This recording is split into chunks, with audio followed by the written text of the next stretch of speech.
Hello guys, how are you all? Welcome to my channel. So, today we are gonna see, what if Goku was born with Broly level latent power? Subscribe if you enjoy the video. And also check the description. So let's begin the story. Planet Vegeta age 737. The incubation chambers hum. Always humming. Low frequency vibration that rattles in the bones of every technician who works the night shift. 300 pods arranged in perfect rows. Glass coffins for Saiyan infants waiting to be assigned their destiny. Warrior class. Elite class. Low class. The hierarchy determines everything. Tonight, the humming changes. Technician Beats notices it first. Pod 4477, Section 12C. The readings spike. He taps the monitor.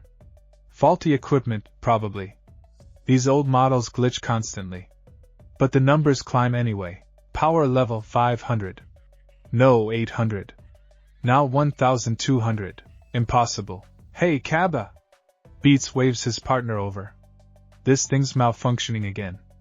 Third time this week. Kaba adjusts his scouter. Squints at the readout. His face goes slack. That's not a malfunction. Inside pod 4477, an infant screams. The sound shouldn't pierce the reinforced glass. Shouldn't travel through the energy-dampening fields. But it does. High-pitched. Primal. The cry of something furious at being contained. The numbers hit 2000. Glass cracks. One thin line spiderwebbing from the center of the pod. Then another. Another. The infant's tiny fist presses against the interior, and where flesh touches glass, fractures bloom like frost patterns. Get the supervisor. Kaba backs away. Get him now! Beats runs. The other pods shake in their moorings. Sympathetic resonance. Energy bleeding through the containment fields. Across the chamber, 300 sleeping infants stir. Some cry. Some press tiny hands against their pods as if responding to a call they don't understand. Pod 4477's power reading hits 3500. The supervisor arrives. A scarred veteran named Zorn who's seen 2 decades of Saiyan births. Nothing surprises him anymore. He's delivered twins who fought in the womb, pulled breech babies whose power levels spiked during extraction, pronounced death on infants too weak to survive their first hour. But this, his scouter explodes the moment he focuses on the pod. Sparks shower across his face. He rips the device off, blinking away after images. Grabs Kaba's scouter. Adjusts the reading limiter to maximum capacity. 5,000, 6,000, 8,000. Mother of, Zorn's voice cuts out. The infant screams again. Louder. The energy signature pulses outward in visible waves. Green-gold light cascading through the fluid-filled pod. The baby's hair stands straight up despite being submerged. Eyes squeezed shut but power radiating from every cell. 10,000. The reading stops climbing. Holds there. Steady and terrible. What's the genetic profile? Zorn's voice stays level through decades of trained calm. Kaba pulls up the file with shaking hands. Father Bardock. Third-class warrior. Mother Jine. Civilian sector. Both alive. Standard genetic markers for. There's nothing standard about this. Zorn stares at the pod. At the child inside whose power rivals adult warriors. Shut down the display. Maximum priority lockdown. Nobody sees this until I talk to the king. The king? You got a better idea? Zorn moves toward the communication terminal. This kid's power level is higher than Prince Vegeta's. You think King Vegeta won't want to know a low-class brat is outclassing his heir? The words hang in the recycled air. Outside the incubation facility, planet Vegeta spins through space. A world of red rock and violet sky where the strong rule and the weak serve. Where power determines worth. Where a low-class warrior's son should register somewhere between 200 and 500 at birth. Not 10,000. Never 10,000. Royal Palace 2 hours later. King Vegeta doesn't sleep much. Doesn't need to. Saiyan physiology requires less rest than most species. 4 hours suffices. He spends the rest of his nights reviewing tactical reports, monitoring Frisia's fleet movements, planning the rebellion that everyone knows is coming but nobody dares mention aloud. Tonight those plans scatter. The door to his private chamber crashes open. No knock. No announcement. Just Zorn bursting through with wild eyes and blood on his uniform from where the exploding scouter cut his face. My lord, we have a situation. King Vegeta sets down his datapad. Doesn't react to the breach in protocol. Something in Zorn's expression bypasses every royal formality. Speak. Incubation chamber 4477. Low-class birth. The infant's power level registered at 10,000. Silence. The king's expression doesn't change. Doesn't need to. His energy flares instead, a wave of pressure that makes Zorn's knees buckle. Every piece of furniture in the room rattles. The reinforced windows crack. Repeat that number. 10,000, my lord. Zorn's voice doesn't shake. Credit where it's due. I verified it personally. Destroyed 3 scouters confirming. King Vegeta stands. His armor catches the dim light. Ceremonial pieces worn even in private because a king never knows when he might need to inspire or intimidate. He's shorter than most Saiyans. Compact, every inch packed with condensed power that currently makes the air taste like ozone. The parents? Bardock and Jine. Third class and civilian, Bardock. The king knows the name. Every warrior who's served in Frisia's campaigns knows that name.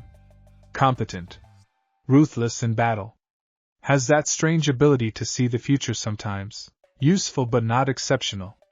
His power level? Approximately 4,000, my lord. The king's jaw tightens. His son, his heir, Prince Vegeta, currently tops out around 8,500.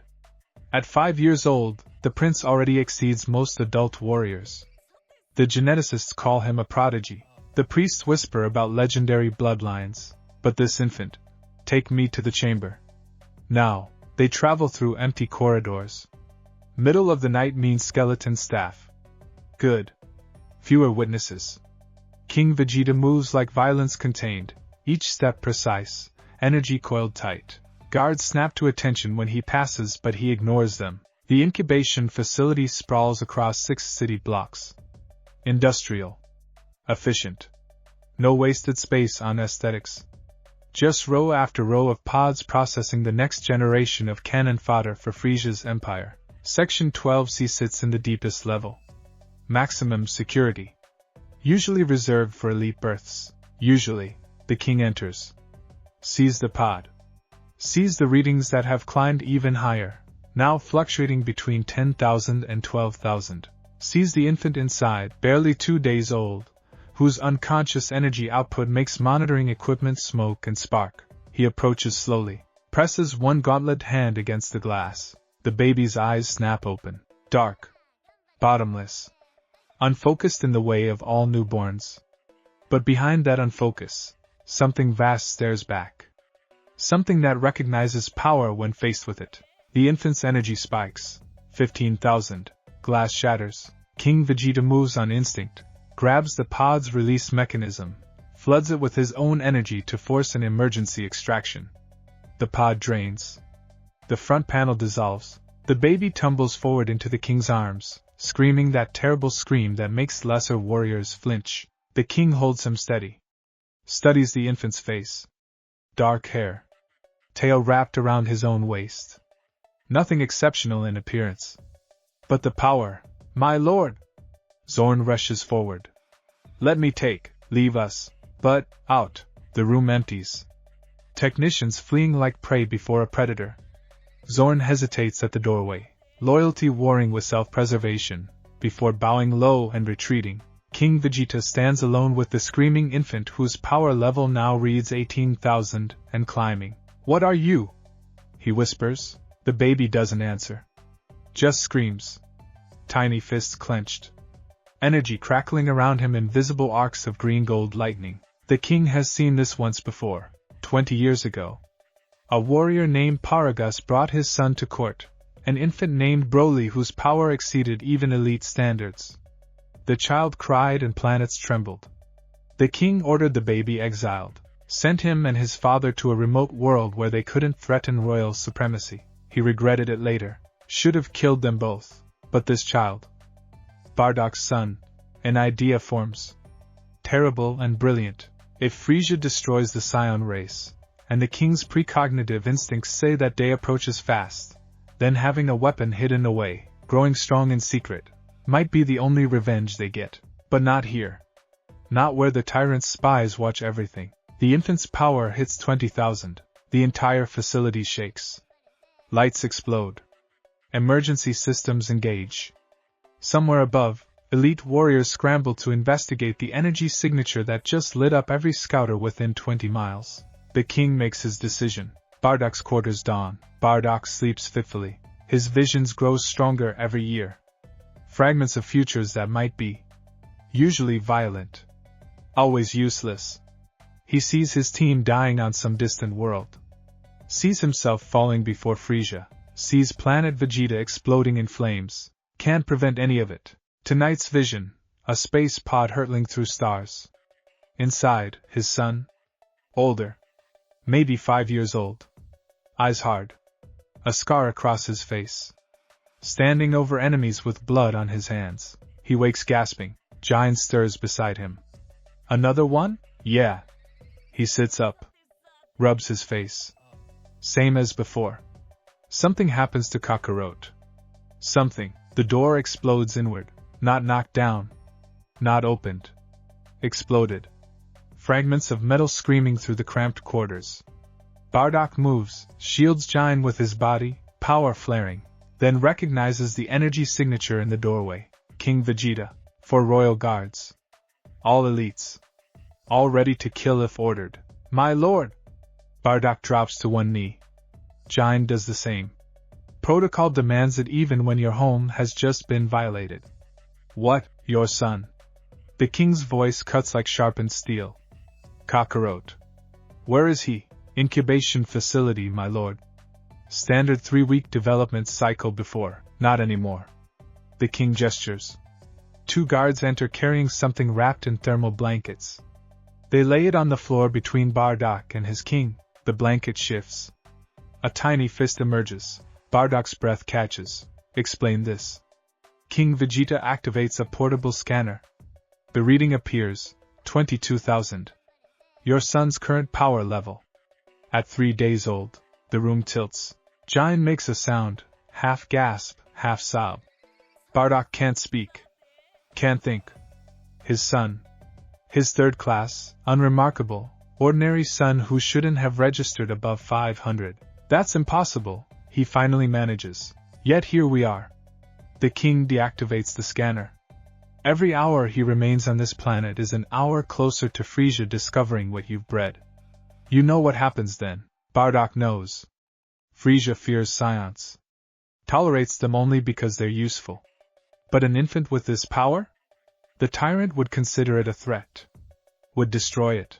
Probably destroy the entire family just to be thorough. What do you want from us? Smart question. The king circles them slowly. I want you to make a choice. Keep your son here, where Frieza's spies will inevitably detect him, where my own advisors will insist I eliminate the threat to my heir's supremacy. Or, send him away. Far away. A remote world where he can grow strong in secret. Where nobody knows what he is. Bardock's mind races. You want to exile him. I want to save him. The king's voice softens slightly. And perhaps, in doing so, give our people one final chance at revenge should the worst come to pass. The vision crystallizes. The space pod. His son growing up somewhere else. Becoming something terrifying and powerful. A weapon aimed at their enemies. You've seen it too, the king says. Haven't you? The end coming for all of us. Bardock nods slowly. Then send your son away before Frieza takes that choice from you. Giant clutches the blanket. Their baby, their impossible, powerful baby, stirs inside. Where would he go? There's a planet in the outer rim. Backwater world. Low power levels. Primitive. Called Earth. The king produces a datapad. Frieza hasn't bothered conquering it yet. Too weak to be profitable. Perfect for hiding something valuable. You want us to abandon our son on some alien world? Giant's voice cracks. I want you to give him a chance to survive. The king meets her eyes. And maybe, just maybe, he grows strong enough to destroy the bastard who's going to kill us all. Silence stretches. The baby whimpers. His power flares. A pulse that makes everyone in the room stagger except the king, who braces and holds firm. Bardock looks at Jine. She looks back. A conversation happens in that glance. Years of partnership. Love found in a culture that doesn't value such things. The decision they're being forced to make. How long do we have? Bardock asks. Hours. Maybe less. My advisors know about the readings. Word spreads fast in a warrior culture. The king turns toward the door. I've prepared a space pod. Modified it personally. Autopilot. Course locked.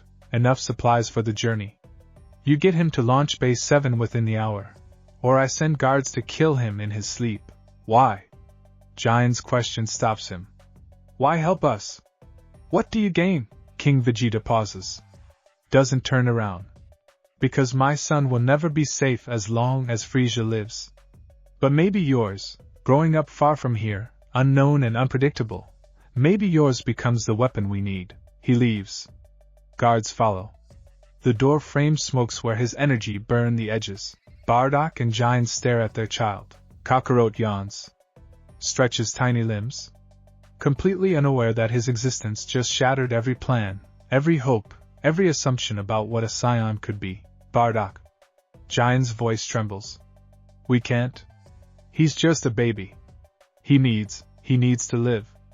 Bardock's tone hardens. And he won't. Not here. You heard the king. Every elite in the Empire is going to hear about this by morning. They'll demand his death. And even if Vegeta protects him, Frieza, the name hangs between them. Jine clutches Kakarot tighter. What if the pod fails? What if he dies alone out there? Then at least he dies trying to survive instead of being executed for being too strong. Bardock stands. Starts gathering supplies. Spare armor. Energy rations.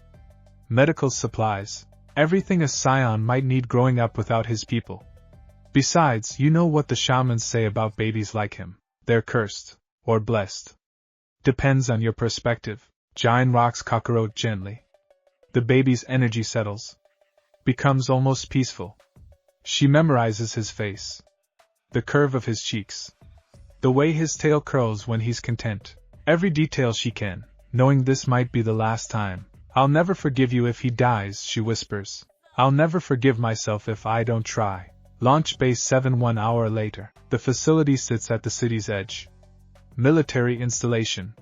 Heavily guarded. But King Vegeta's authorization overrides every security measure. Doors open automatically. Guards stand aside. Nobody questions the third-class warrior carrying a bundle toward the prepared space pod. Nobody dares. Bardock's team waits inside the bay. Tora. Fascia. Borgas. Shugish.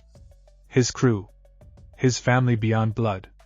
They stand silent as he enters, and their expressions say they know what's happening. Boss. Tora steps forward. Heard the rumors. That true? Your kid really hitting power levels in the 20,000s? Higher now. Bardock doesn't slow down. Moves straight to the pod, a small spherical craft barely large enough for an infant. Modified extensively. Extra shielding. Enhanced life support. Autopilot locked to coordinates only the king knows. 30,000 last reading. Fascia whistles. Hell of a kid, hell of a problem. Bardock lays Kakarot inside. The baby fusses. Doesn't like the cold metal. His power spikes, 35,000, and the pod's interior panels crack. Whoa! Borgas backs away.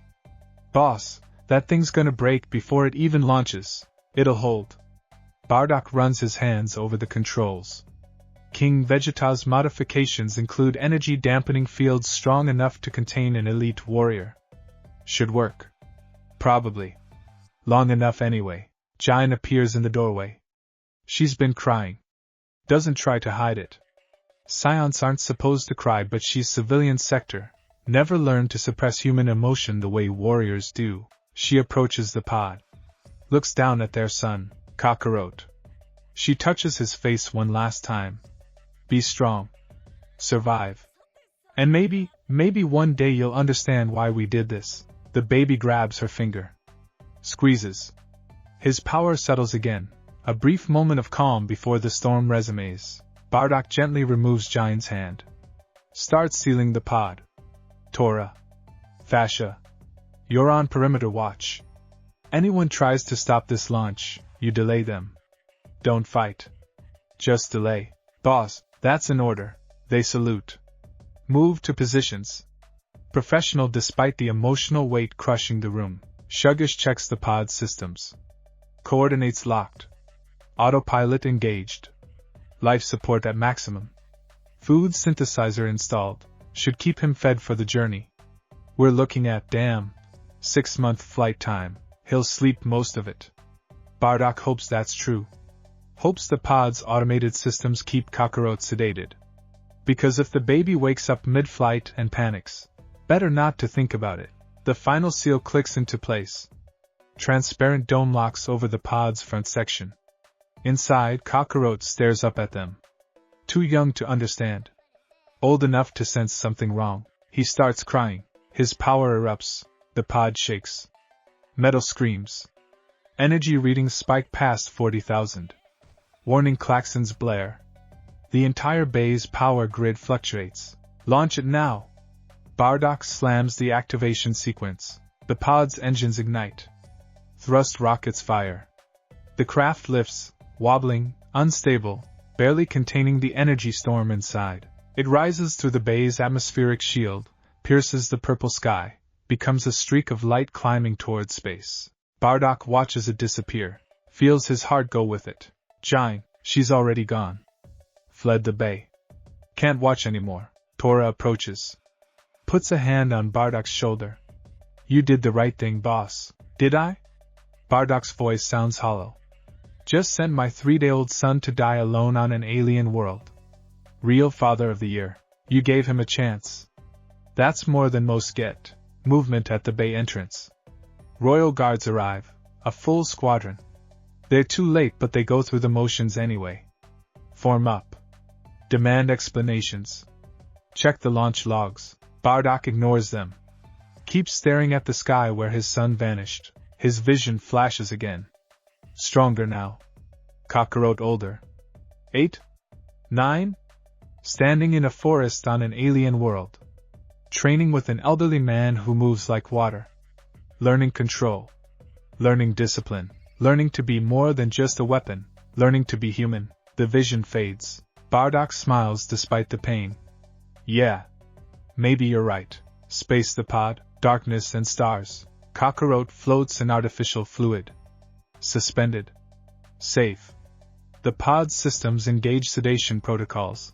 Gentle chemical mixture designed to keep Saiyan infants calm during long journeys. It doesn't work. His power burns through the sedative. Metabolizes it faster than the system can deliver. So he stays awake. Staring at nothing. Sensing everything. The pod travels at near light speed. Relativistic physics bend around it. Time dilates. What feels like months inside passes as mere weeks outside. But Kakarot doesn't understand time. He only understands that he's alone. He cries. His power flares. The pod's dampening field strain. Energy bleeds through, pulses radiating into space like a beacon. Any ship within 1,000 light-years could detect it if they're looking. Fortunately, nobody's looking. The pod crosses through asteroid fields. Dodges debris. Autopilot systems navigate with mechanical precision.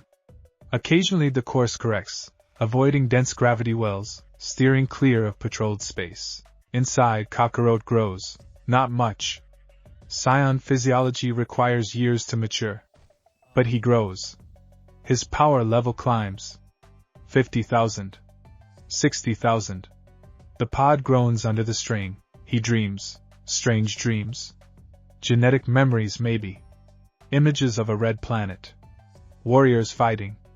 His father's face. His mother's tears. Things he shouldn't remember but does. And something else. Something deeper in his blood. Ancient. Primal. A rage that predates civilization. The berserker gene that appears once every 1,000 generations. The thing that makes him different from every other Saiyan. It sleeps now. Waiting. The pod crosses the boundary into Earth's solar system, Earth Mount Pauzu region. Son Gohan walks his mountain path. Old man. former martial artist. Retired from the world after his students grew too arrogant with their power. Now he lives alone in a house perched on a cliff, training himself in solitude, seeking the peace that strength without wisdom never provides. Tonight peace shatters, the sky lights up. Green gold. A meteor screaming through atmosphere. Except meteors don't course correct. Don't slow down before impact. Don't land with surgical precision in the valley below his home. Gohan grabs his staff. Moves fast despite his age. Martial artists learn to conserve energy, to move efficiently. He covers miles in minutes, finds the crater. It's massive. Smoking. Trees for 100 yards incinerated by entry heat.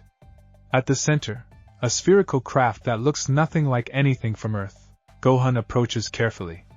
The craft's surface still glows red-hot. But something inside moves. He hears it.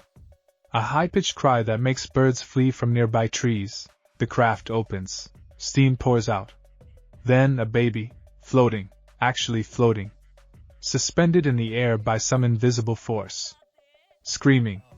Energy crackling around his tiny body in visible arcs.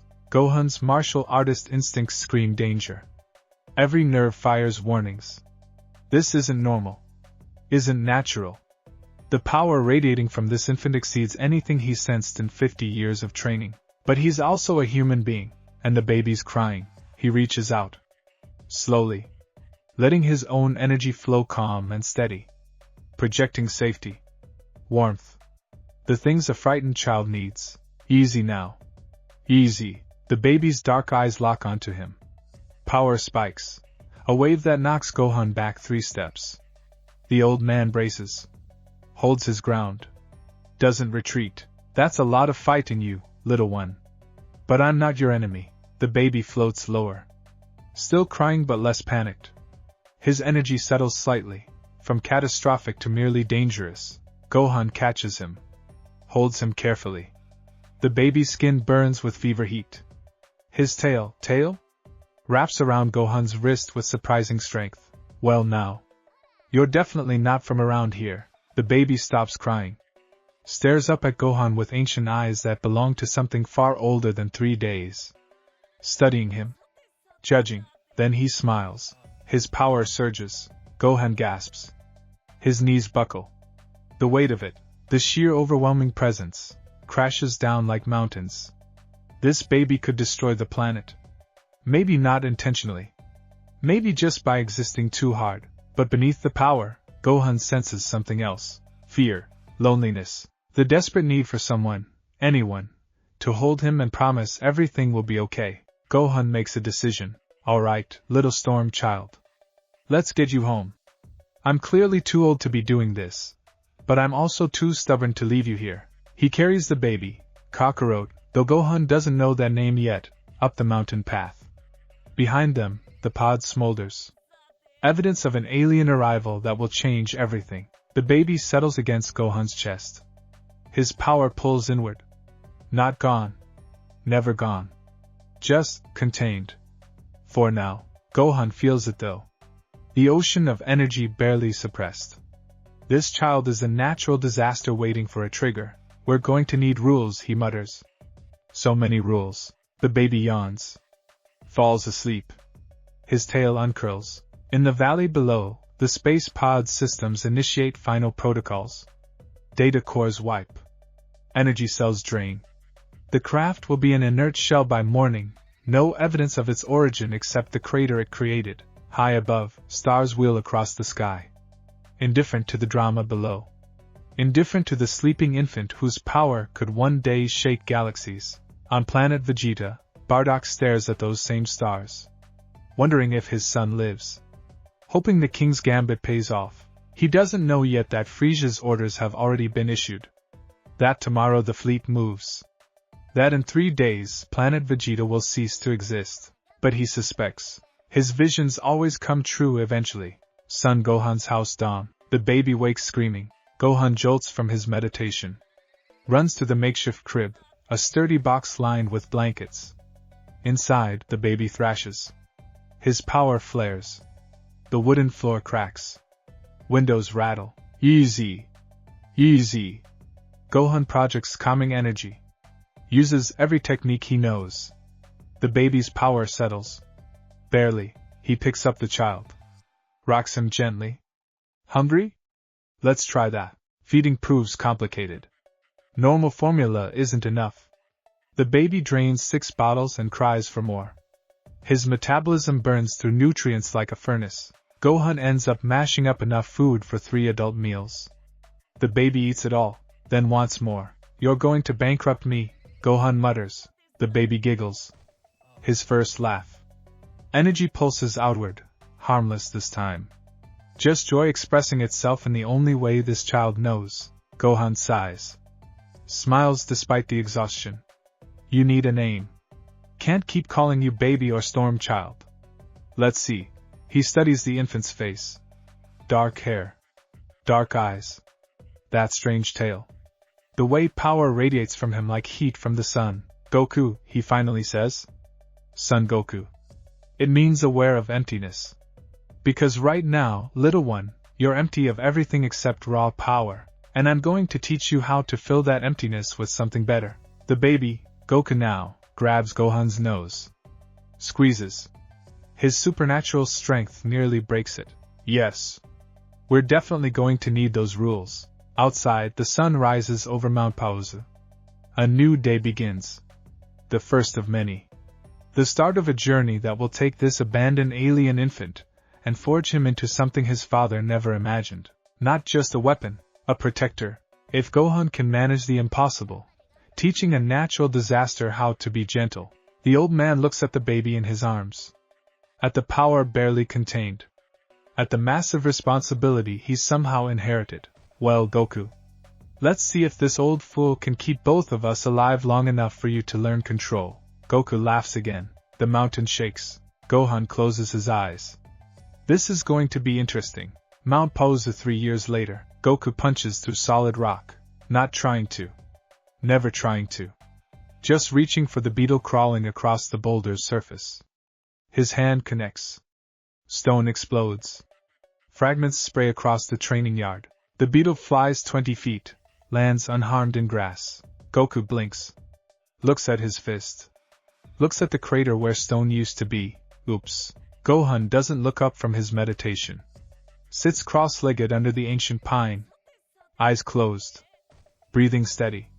What did we discuss about controlling your strength? Don't hit things hard? Don't hit things harder than necessary.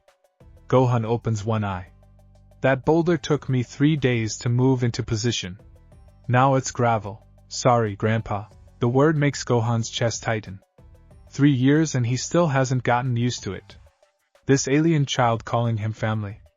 This walking apocalypse who somehow learned to smile before he learned to walk. Goku approaches.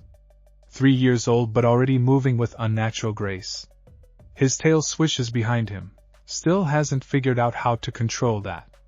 His power radiates constant pressure, like standing too close to a waterfall. The air itself bends around him. Can we train now? We're always training. Gohan stands. Joints pop. Getting old. Getting tired. But he can't stop. Won't stop. Not when every day brings new challenges with this boy. Show me your breathing exercises. Goku sits. Mimics Gohan's posture. Breathes deep. His energy pulls inward. The constant pressure lessens. Trees stop bending away from him. Birds return to nearby branches. For 30 seconds, Goku almost seems normal. Then a rabbit hops past. Goku's attention breaks. His power explodes outward. The rabbit bolts. Every bird within 50 yards scatters. The ground trembles. Focus! Gohan's voice cuts sharp. Goku flinches. Reins it back in. Slower this time. Harder. His face scrunches with concentration. Sweat beads on his forehead despite the cool mountain air. I don't like it, Goku mutters. Feels like holding my breath forever. Because you're suppressing instead of controlling. Gohan kneels beside him. Your power is a river, Goku. Right now you're building a dam. But dams break. You need to learn to channel the flow. Direct it. Make it part of you instead of something you fight. How? Good question. Gohan spent 3 years figuring that out. Trial and error. Mostly error. Regular martial arts don't apply when your student can accidentally crater mountains. Meditation helps but only temporarily. Physical training just makes Goku stronger, which compounds the problem. He needs something different. Come with me. They walk deeper into the forest. Goku follows, careful not to step on insects. He's learning restraint in small doses. Yesterday he held a butterfly without crushing it. Progress. They reach a clearing. Gohan's been preparing this for weeks. 20 wooden posts driven into earth. Various heights. Each one topped with a clay pot filled with water. New exercise, Gohan announces. You're going to move through this course. Touch every pot. Don't spill a single drop. Goku stares. That's easy, is it? Gohan taps the nearest pot. Water ripples from the vibration. Your energy alone makes things shake. You'll need perfect control just to get close without sloshing water everywhere. Goku's tail twitches. He loves challenges. Hates failing them. What if I mess up? Then we clean up and try again. Gohan steps back. Begin. Goku approaches the first post. His power radiates outward. Water in the pot ripples. Waves. Spills over the edge before he's within 5 feet. Focus. Pull your energy in. Goku tries. His face scrunches. The pressure lessens but doesn't disappear. Can't disappear. It's who he is. What he is. He reaches for the pot. Fingers brush clay. Water explodes outward like a geyser. Again. Second post. Same result. Third post. Fourth. Fifth. By the 10th attempt, Goku's crying. Not from pain. From frustration. From the constant failure at something that should be simple. His power flares with each sob, uncontrolled, dangerous. Trees crack, earth splits. Gohan catches him mid-tantrum. Holds tight despite the energy burning his hands. Breathe with me. In. Out. In. Out. Goku shudders. Matches Gohan's rhythm. Slowly, gradually, the storm settles. I can't do it, Goku whispers. I'm too strong. I break everything. You're not too strong. You're untrained. Gohan wipes tears from Goku's face. And training takes time. Took me 40 years to master what I know. You've had 3. Be patient with yourself. What if I hurt someone? There it is. The fear Gohan knew would surface eventually.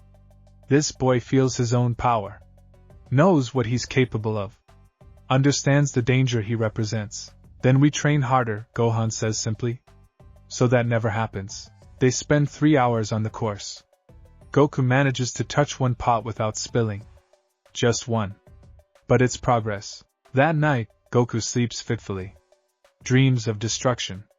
Wakes screaming. His power erupts. Blows out every window in the house. Gohan finds him curled in the corner. Terrified of himself. I'm a monster. You're a child. Gohan sits beside him. Glass crunches under his weight. A powerful child who needs guidance. That's all. What if the guidance isn't enough? Gohan doesn't answer right away. Because honestly, he doesn't know. This boy's power exceeds anything in Earth's history. Maybe anything in the universe's history. If Goku loses control completely, then I'll stop you, Gohan finally says. Whatever it takes. Goku looks up. You'd fight me? To protect you from yourself? Yes. Gohan's voice stays gentle. But I don't think it'll come to that. You're too kind, Goku. Too gentle at your core. The power is just loud. We need to teach it to whisper. Can power whisper? We're going to find out. 4 years later, Goku's 7. The water pot exercise takes him 6 months. Then the blindfold variation. Moving through the course without sight, using only energy sensing. Another year. Now he's balancing teacups on his head while sparring. Gohan attacks with his staff. Not holding back much anymore. Goku's durability requires real force to challenge. The staff cracks against Goku's guard. Once. Twice. 3 times. The teacups don't spill. Good. Gohan sweeps slow. Goku jumps. Lands light as falling leaves. Still balanced. Again, they flow through forms. Goku's natural talent emerging now that control provides foundation. He moves like water. Like wind. His strikes could shatter mountains, but he calibrates them precisely. Just enough force to meet Gohan's defense. Never more. The sparring ends. Goku sets the teacups down carefully. Grins wide. I'm getting better. You are. Gohan mops sweat from his forehead. These sessions exhaust him now. Age catching up. Can't keep pace with the Saiyans and the stamina. But don't get cocky. Control is a muscle. Stops working the moment you stop exercising it. I know. Goku flops onto grass. Stares at clouds. His power hums constant and steady. No longer the chaotic storm from 3 years ago. More like controlled thunder. Grandpa? Why am I different? Here we go. Gohan's been expecting this question. Goku's not stupid. Notices that he has a tail. That his strength exceeds anything human. That Gohan sometimes looks at him with worry that has nothing to do with broken training equipment. You're from somewhere else, Gohan says carefully. Somewhere far away. Like another country? Another planet. Silence. Goku processes this. His tail curls thoughtfully. Are there others like me? I don't know. Honest answer. The pod provided no information. Just delivered Goku and died. Maybe. Do you think they break things too? Probably. Gohan sits beside him. But I think you're special even among your people. Your power, it's unusual. I can feel it. Something beyond just strength. Like what? How to explain genetics he doesn't understand. A berserker gene that might trigger someday? The potential for transformation into something even more dangerous? Like potential, Gohan settles on. You could become something incredible, Goku. Something that helps people. Or something that hurts them. Yes. Goku sits up. Looks at his hands. Opens and closes his fists. I choose helping. It's not always that simple. Why not? Those dark eyes pin Gohan in place. I'm strong. I can control it now, mostly. So I use it to protect people. That's simple. The innocence of youth. The belief that good intentions matter more than circumstances. That willpower alone determines outcome. Gohan prays Goku never learns differently. Alright then, he says. Let's make you strong enough to protect everyone. The first test. Village at the mountain's base. Small. Maybe 50 families. Farmers mostly. Good people who leave offerings at Gohan's door sometimes. Vegetables, rice, tools they think the old hermit needs. Today they need him. Fire. Goku sees the smoke from the training yard. Points. Grandpa. They run. Goku faster. Has to slow down so Gohan can keep pace. By the time they arrive, 3 houses burn. Villagers form bucket brigades, but it's not enough. Wind spreads flames faster than water can douse them. Stay back, Gohan warns. Let me. Goku's already moving. Straight into the largest fire. No hesitation. No fear. His power flares. A controlled burst that creates a shockwave. Air rushes outward. Flames extinguish from the pressure. He moves to the second house. Same technique. Third house. By the time Gohan reaches him, all 3 fires are dead. Villagers stare. This 7-year-old child just did what 20 adults couldn't. His clothes smoke. Skin unburned. Smiling like he just solved a simple puzzle. Everyone okay? Goku asks. An old woman approaches. Bows deeply. Thank you, young master. You saved my home. It's nothing. Goku's grin widens. That's what strong people should do, right, Grandpa? Gohan nods slowly.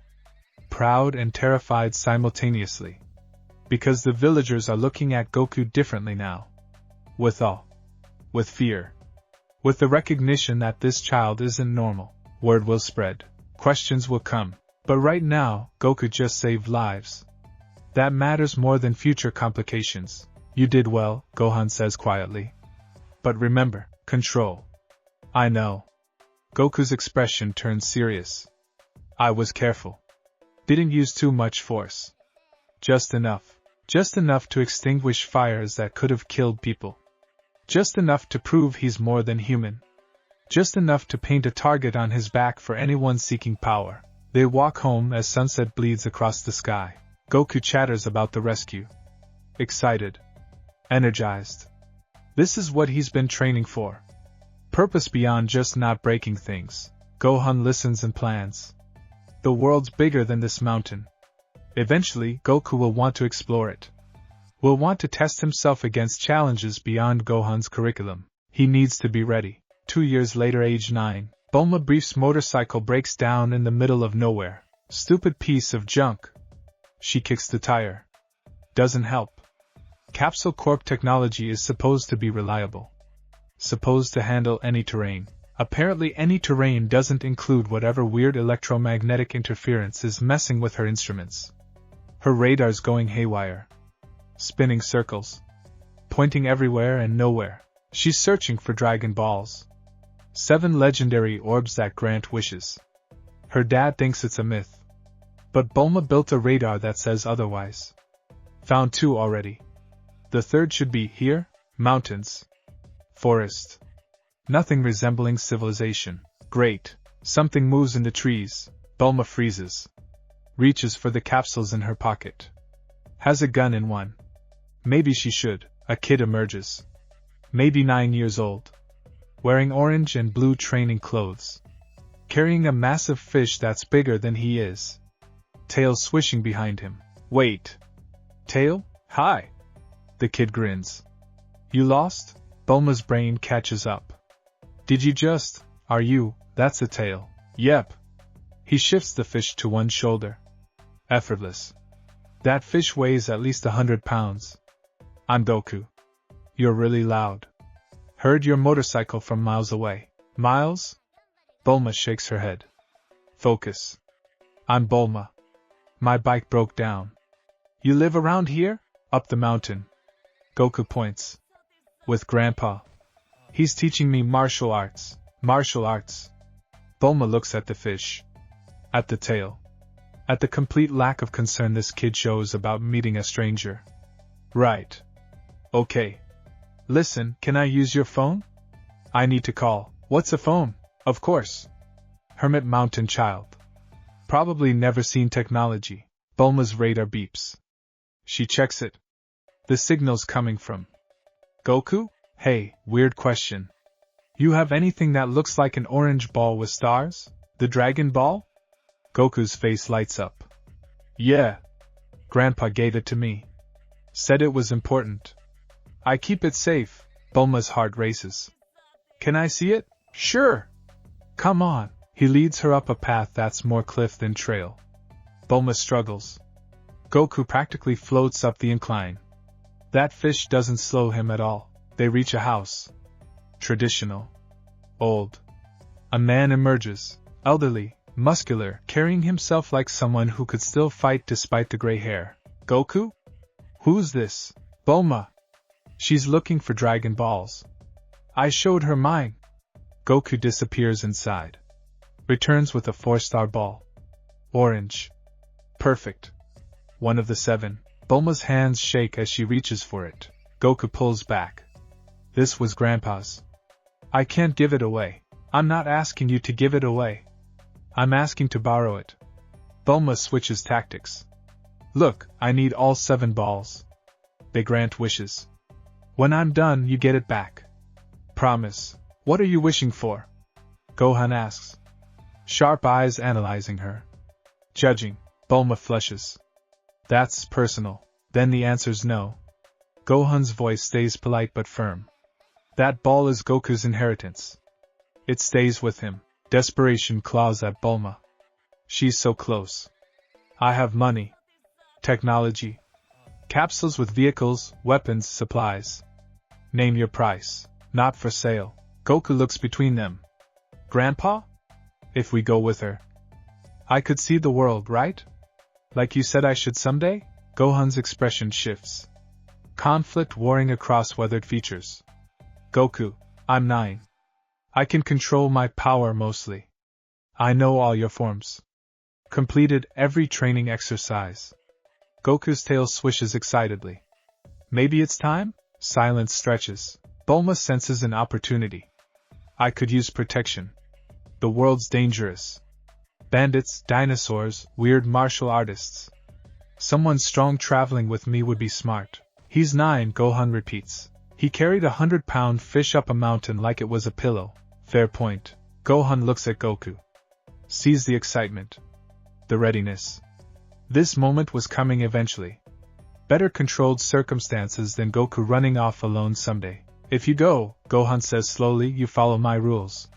Don't reveal your full power unless lives are at stake. Help people when you can. Run from fights you don't need to win, and come home when this adventure is over. I promise.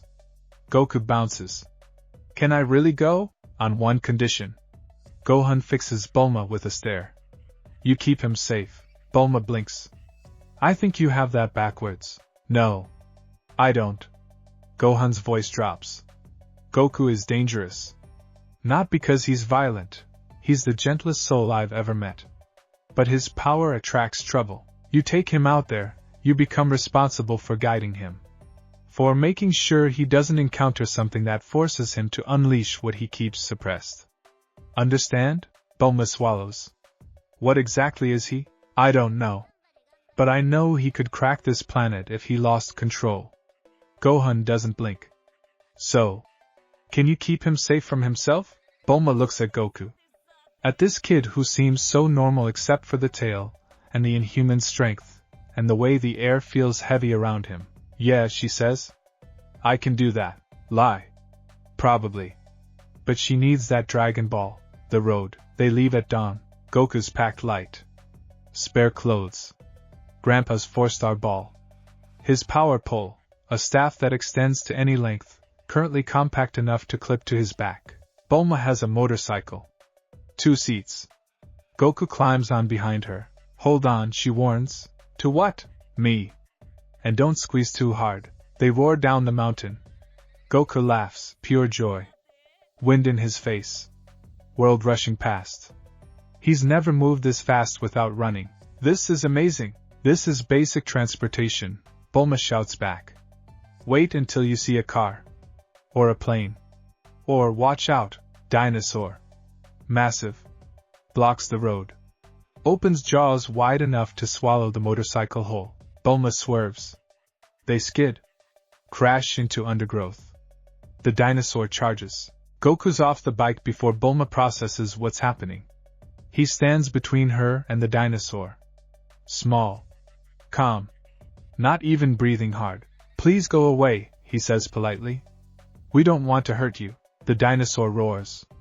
Lunges. Goku sidesteps. Taps its snout.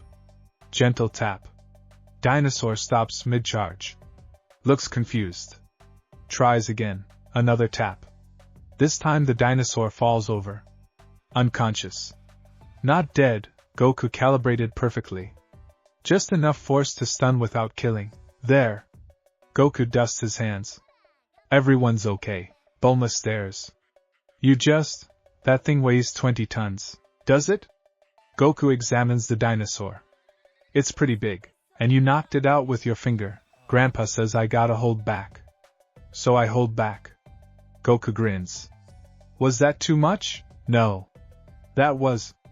Bulma's brain recalibrates. Gohan wasn't exaggerating. This kid is genuinely dangerous. That was perfect. Let's keep moving. They ride. Bulma's mind racing. She builds technology. Understands physics. Nothing about Goku makes sense. His strength. His speed. His tail. Goku? Where are you from? Mount Pauzu. Before that. Pause. Grandpa says another planet. But I don't remember. I was a baby. Alien. Of course he's an alien. Explains everything. Bulma's father would lose his mind. An actual extraterrestrial right here on Earth. Does that bother you? Goku asks. That I'm not human? Should it? Some people in the village look at me weird. After I helped with the fire. Grandpa says they're scared. People fear what they don't understand. Bulma navigates around a crater. But you saved them. That counts for something. I hope so. Goku's voice goes quiet. I don't want people to be scared of me. Then don't give them reason to be. Simple advice. Harder to follow. Bulma doesn't know that yet. Oolong's village. They arrive at sunset. Small village. Terrified population. Someone's been kidnapping young women. The villagers heard Bulma's motorcycle, rushed out hoping for help. Please! An old man begs. The monster took 6 girls. We're helpless. Monster? Goku perks up. What kind? Shapeshifter. Takes different forms. We can't fight something that looks like anyone. Bulma considers. I can build a detector. Track unusual energy signatures. I'll handle it, Goku announces. Where's the monster live? They point to a mansion on the hill. Oolong's lair. The shapeshifter's domain. Goku walks straight toward it. Wait. Bulma chases after. We need a plan. The plan is I ask him to stop. If he doesn't, I make him stop. That's not a plan. That's violence. Only if he picks violence first. Goku reaches the mansion. Knocks. Polite. Hello? Monster? We should talk. The door explodes outward. Oolong emerges, currently in Oni form. Massive. Horned. Breathing fire. Who dares? He sees Goku. Sees this small child staring up at him with curiosity instead of fear. Hi. I'm Goku.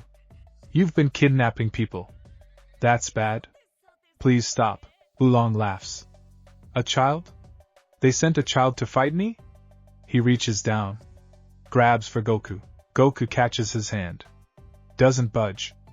I'm trying to be nice. Oolong pulls. Goku's feet stay planted. The shapeshifter transforms, becomes a bull. Charges. Goku sidesteps. Catches the bull's horns. Redirects momentum into the ground. Oolong face plants. Transforms again. Bat. Flies up. Goku jumps. Casual leap that takes him 50 feet vertical. Catches Oolong mid-flight. You're pretty good at changing shape, Goku says conversationally. But you're not very strong. They fall. Goku lands soft. Oolong crashes. The shapeshifter reverts to his true form, small pig. Trembling. Don't kill me. Why would I kill you? Goku looks genuinely confused. You haven't killed anyone. Just scared people. So stop scaring people. Release the girls. Apologize. Okay, Oolong stares. This child just demolished him without breaking a sweat. Could absolutely kill him. Instead he's lecturing? Oh okay, the girls emerge. Unharmed. Oolong only kidnapped them because he was lonely. Wanted company. Went about it completely wrong because he's an idiot. Goku makes him apologize to everyone. The villagers celebrate. Offer food. Goku eats enough for 20 people. Bulma watches this child, this alien, handle a situation that could have turned violent with nothing but overwhelming force and earnest kindness. Gohan trained him well. Maybe too well. Yamcha the bandit. Desert. Endless sand. Bulma's motorcycle struggling in the heat. They're searching for the next Dragon Ball when someone ambushes them. Yamcha drops from a ridge. Sword drawn. Your money or your life, Bulma screams. Capsule gun in hand. Stay back. Goku just looks curious. Are you a bandit? The desert bandit. Yamcha strikes a pose. His cat companion, Puar, floats beside him. Now hand over. He stops. Looks at Goku. Something about this kid makes his instincts scream. Not fear exactly. More like recognition. This child carries warrior energy. You know martial arts, Yamcha says. Yep. Grandpa taught me. Goku smiles. Are you strong? Strongest in the desert. Yamcha shifts his stance. Maybe we skip the robbery. Test our skills instead? Really? Goku bounces excitedly. Can I, Bulma? We're being robbed and you want to spar with the robber? He seems nice. Yamcha attacks. Fast. Professional. Sword techniques honed through years of survival. He moves like water. Flows through forms. Delivers a strike that could split stone. Goku blocks with one finger. The sword stops. Completely. Yamcha pushes. Nothing. Might as well be pushing against a mountain. You're really good. Goku says. Your footwork is amazing. And that stance, You learned that from a master, right? Yamcha backs away. Reassesses. This isn't a child. This is something wearing a child's skin. What are you? I'm Goku. Same cheerful tone. Wanna keep going? I promise I'll hold back. You're already holding back? Grandpa says I gotta be careful. So I'm being careful. Yamcha considers his options. He's outmatched. Completely. This kid could kill him without trying. But there's no malice. No killer intent. Just innocent enthusiasm. I yield. Yamcha sheathes his sword. You win. But we barely started. Trust me. I know when I'm beaten. Yamcha looks at Bulma. Sorry about the robbery attempt. Didn't realize you were traveling with whatever he is. He's my friend, Bulma says firmly. And if you try robbing us again, he'll tie you in a knot. I would not. Goku protests. That'd hurt. Yamcha laughs despite himself. You're weird, kid. I like you. They end up traveling together. Yamcha knows the desert. Provides guidance. In return, Goku shares food. Talks about training. Demonstrates techniques. Yamcha watches this 9-year-old move through kata that would take most martial artists' lifetimes to master. Perfect form. Absolute control. And beneath it, power that makes the air shimmer. How strong are you really? Yamcha asks one night. Goku thinks about it. Grandpa says I shouldn't talk about that. People get weird. I'm already weird. Fair. Goku's tail swishes. I can lift really heavy things. Punch really hard. Move really fast. But I have to hold back because if I don't, I might hurt someone. Or break something important. Like what? Like the planet. Said casually. Completely serious. Yamcha's blood runs cold. This child thinks he could damage the actual planet. And based on what Yamcha's seen, he might be right. Does that scare you? Yamcha asks. Having that much power? Every day. Goku stares at stars. But Grandpa says fear is healthy. Means I respect what I can do. Means I'll be careful. Your grandpa sounds wise. He's the best. Goku smiles. Someday I want to be as strong as him. Hate to break it to you, kid. But I think you already are. Nope. Goku shakes his head. Grandpa's strong in here. Taps his chest. That's way harder than being strong in your muscles. Wisdom from a 9-year-old. Yamcha files that away. This child is special. Not just powerful. Special. He decides to stick around. Someone this strong will attract trouble.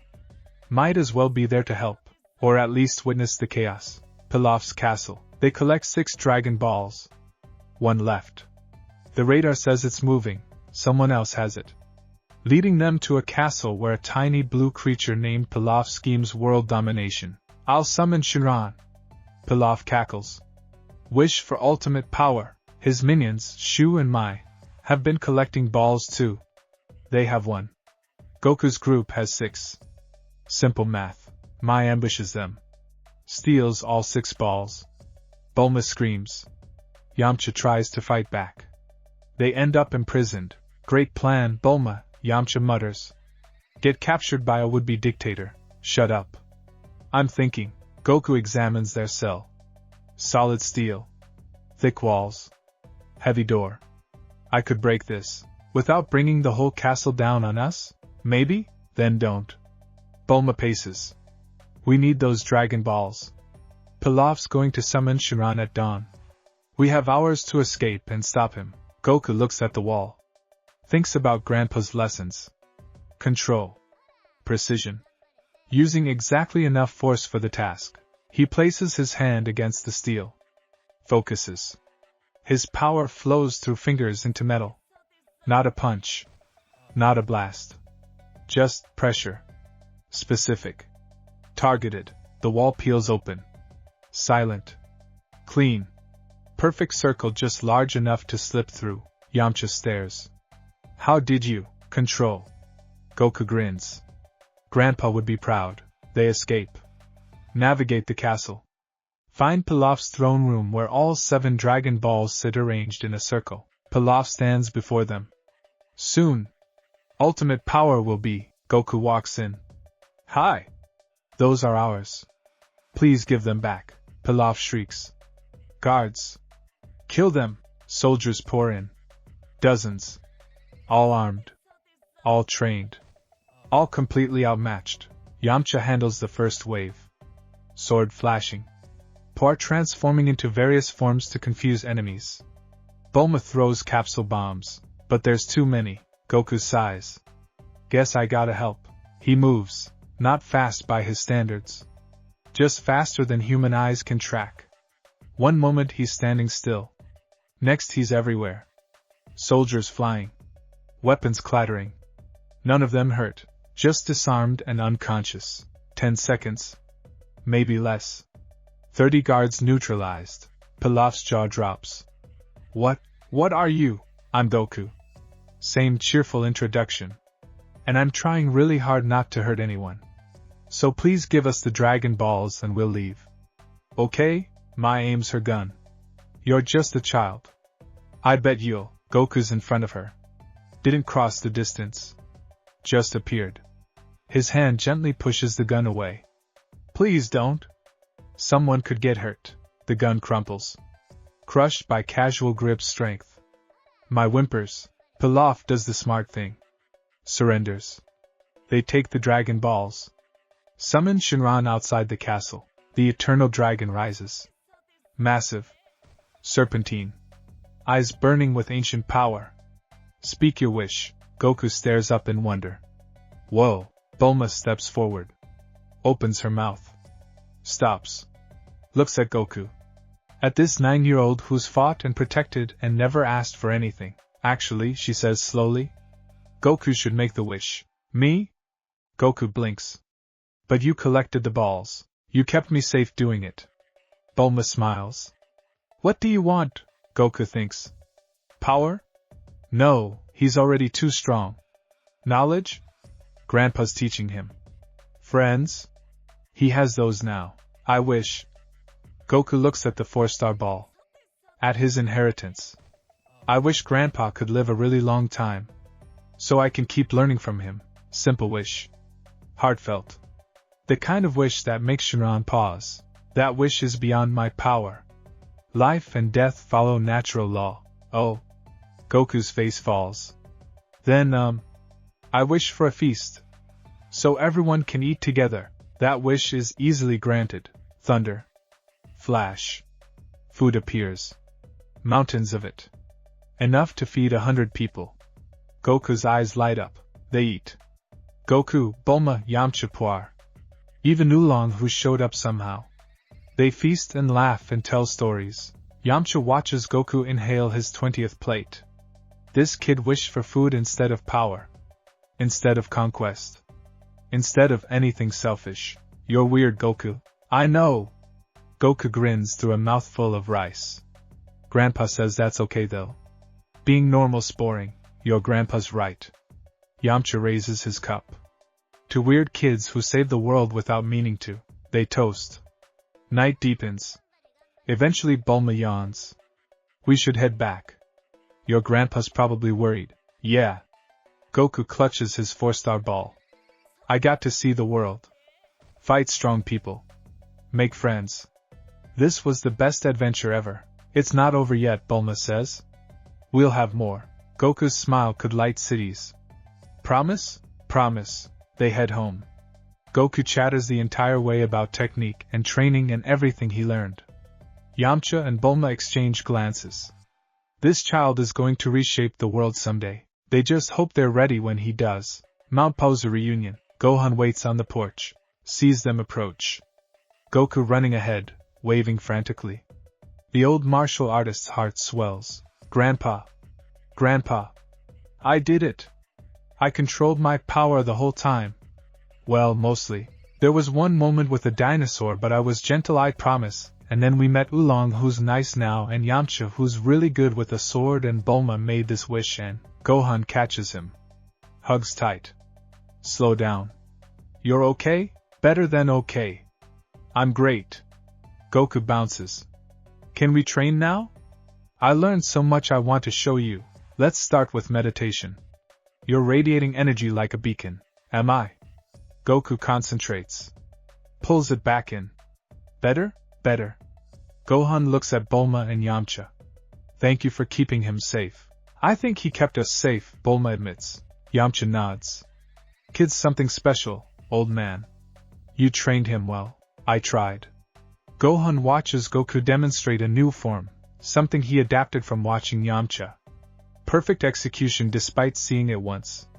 But his potential exceeds my ability to guide it. Eventually he'll outgrow this mountain. Then what? Bulma asks. Then he faces the world for real. Gohan's voice grows heavy.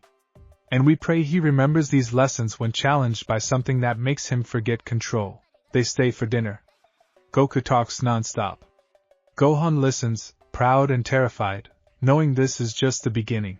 That night, after everyone sleeps, Gohan meditates. Feels Goku's energy. Controlled now. Stable. But beneath that control, an ocean waiting to surge. The storm child learned to whisper. Someday he'll need to scream. Gohan just hopes the world survives when that day comes. 3 years later, age 12, the invitation arrives in a plain envelope. No fanfare. No ceremony. Just paper slipped under Gohan's door while he meditates in the pre-dawn darkness. He finds it when morning light finally breaks across the mountains. 21st World Martial Arts Tournament. Open registration. Cash prize, 500,000 zeni. Gohan reads it twice. Sets it on the table. Doesn't mention it. Goku finds it anyway. What's this?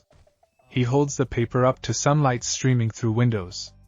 His tail swishes, excited before even understanding why. Nothing important. It says tournament. That's fighting, right? Goku's eyes shine. Can we go? Please? I want to test what I've learned. 3 years of non-stop training. Every day. Every hour. Goku's power has grown, but so has his control. He moves through their mountain now like he belongs. No more accidental craters. No more broken equipment unless he means to break it. The suppressors help. Gohan spent 6 months crafting them. Metal bands worn around wrists and ankles. Inscribed with symbols from ancient texts. They don't actually limit Goku's power, just create constant resistance, like training in deep water. Every movement requires focus. Goku never takes them off. A tournament means crowds, Gohan says carefully. Noise. Distractions. Your control is good here. But out there, I can handle it.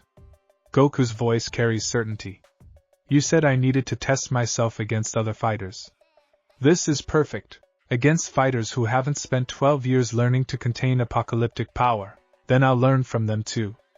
Goku sits across from his grandfather. You can't protect me forever. Eventually I need to see how far I've come. Gohan studies him. 12 years old? Still looks 9. Saiyan aging slows during childhood. But his eyes carry wisdom beyond years.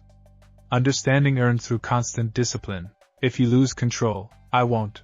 But if you do, then you stop me. Goku's expression stays calm. Like you promised? The old martial artist sighs. Inevitable, really. This moment was always coming. Can't cage a storm forever.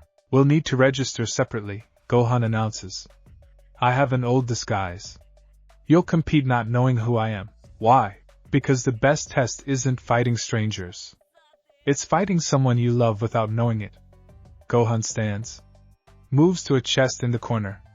Pulls out orange GI and a turtle shell. I'll enter as Jackie Chun. You'll enter as yourself. And we'll see if your control holds when emotions run high. Goku grins. You're going to fight me? If we both make it to finals. Gohan adjusts the shell's straps. And Goku? I won't hold back. Not completely. You need real pressure to prove you've mastered yourself. Good. Goku bounces to his feet. When do we leave? Papaya Island registration day. The arena sprawls. Massive structure built specifically for the World Martial Arts Tournament. Holds thousands of spectators. Fighters from across the globe converge here every 5 years seeking glory, cash, or simply to test themselves against the best. Goku stares up at it. Whoa, stay focused. Gohan, now disguised as Jackie Chun with fake beard and sunglasses, keeps his voice low. Remember the rules. Control first. Victory second. I know. Goku adjusts his orange GI. Blue undershirt. Boots. His power pole strapped across his back, though he won't need it. The suppressors gleam on his wrists and ankles. Do I look like a real martial artist? You look like a child. I am a child. Exactly. Jackie Chun separates. I'll register separately. See you in the ring. The crowd swallows him. Goku stands alone. Takes a deep breath. His energy pulls inward automatically now. Years of practice.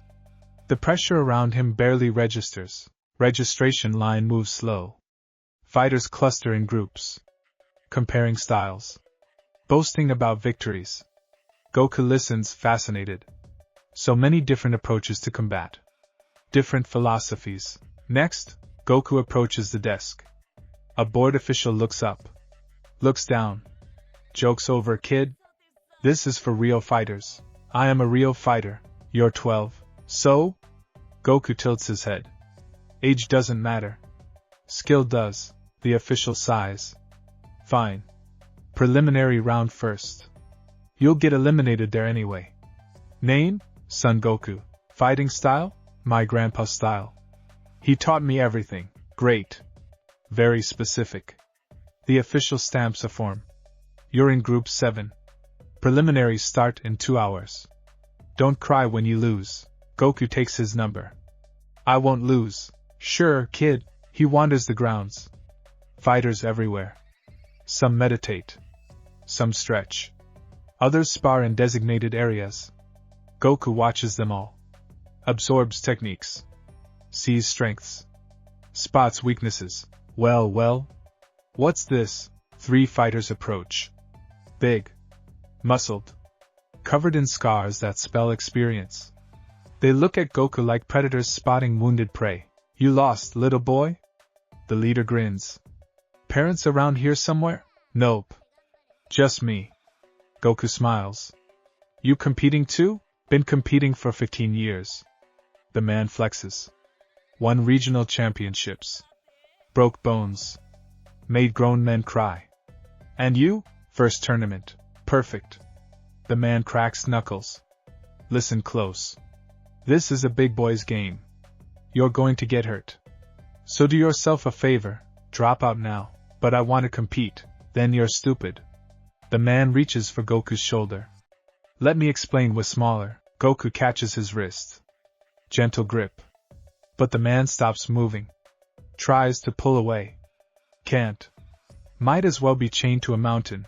Please don't threaten me, Goku says politely. I'm trying to make friends. The man's face reddens. Pride warring with sudden fear. This kid, this tiny, smiling kid, holds him effortless. What are you? I'm Goku. Same cheerful tone. Nice to meet you. He releases the wrist. The 3 fighters back away. Confused. Unnerved. They disappear into the crowd without another word. A slow clap echoes behind him. Goku turns. A bald man sits cross-legged on grass. Monk robes. Dots on his forehead. He radiates calm energy. Well handled, the monk says. Most would have reacted with violence. Violence is loud. Goku approaches. My grandpa says loud responses come from people who aren't confident. Wise grandfather. The monk stands. Bows slightly. I'm Krillin. Also my first tournament. Really? Goku brightens. Want to train together while we wait? Train how? Kata? Meditation? I could show you some stuff my grandpa taught me. Krillin hesitates. This kid radiates something. Not hostile. Just present. Like gravity given human form. Sure. Why not? They find an empty corner. Goku demonstrates a form, basic but executed perfectly. Every movement precise. Every transition smooth. Krillin copies. Gets it mostly right. You're good. Goku observes. Your balance is really solid. 8 years at Orin Temple. They drill fundamentals. Fundamentals matter most. Goku adjusts Krillin's stance slightly. Grandpa says everything else builds on foundation. Strong foundation means strong fighter. They flow through forms together. Other competitors watch. This strange pairing, child and monk, moving in sync, creating small pockets of calm amid the tournament's chaos. You're different, Krillin says during a water break. Most fighters your age are all ego. You're just chill. Ego gets in the way of learning. Goku sips water. Plus I'm trying really hard not to show off. Why would you show off? You're 12, Goku's tail swishes. Because showing off means using too much power. And using too much power means someone might get hurt. Krillin notices the suppressors for the first time. What are those? Training weights. Sort of. Goku flexes his ankle. They help me focus. They're glowing. Are they? Goku looks down. Sure enough, faint green shimmer around the bands. His energy bleeding through despite restraints. Oops. Hold on. He breathes deep. Pulls everything inward. The glow fades. Krillin stares. Okay. What are you really? Promise not to freak out. No promises. Fair enough. Goku considers how much to reveal. Decides honesty beats secrets. I'm not from Earth. I'm an alien. Grandpa found me when I was a baby. Trained me so I wouldn't accidentally destroy things.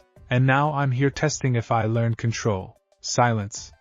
Krillin processes. An alien. At the World Martial Arts Tournament. Who talks about accidentally destroying things? That's the weirdest thing anyone's ever told me, Krillin finally says. But you believe me? You're literally glowing. And I watched you stop Bruiser Bill, 15-year veteran, with one hand. So yeah?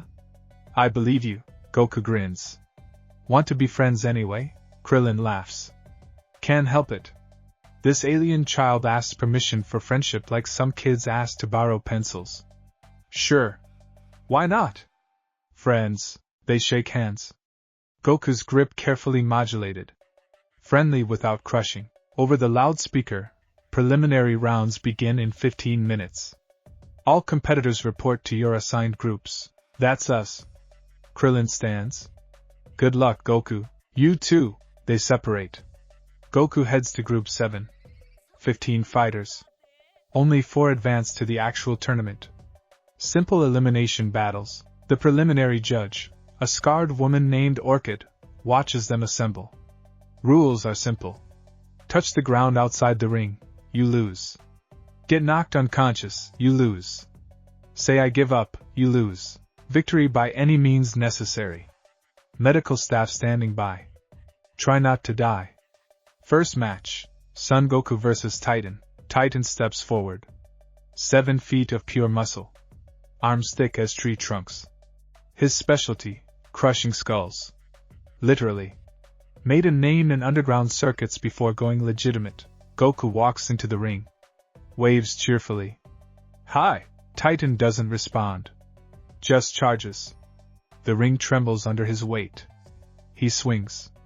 Haymaker designed to decapitate. Goku ducks. Whoa! Careful! Another swing. Goku sidesteps. You're really strong. But maybe less force? Someone could get hurt. Titan roars. Unleashes a combination. 8 strikes. Each one fatal if landed. Each one missing by inches as Goku flows between them like water. Your footwork needs adjustment, Goku observes. You're telegraphing with your shoulders. See? Right there. Titan's next punch comes. Goku catches it. One hand. Stops all momentum cold. Like that, Goku continues. I knew it was coming because you tensed your right shoulder first. Try keeping your shoulders loose until the moment of impact. Titan stares at his fist. At this child holding him motionless. At the complete absence of effort in Goku's expression. What are you? I'm Goku. We met earlier. Remember? Titan pulls. Can't free his fist. Tries a left hook. Goku catches that too. Now you're trying to overwhelm with volume instead of precision. That works against slower opponents. But it leaves you open. See? Goku gently pushes both arms to the side. Steps close.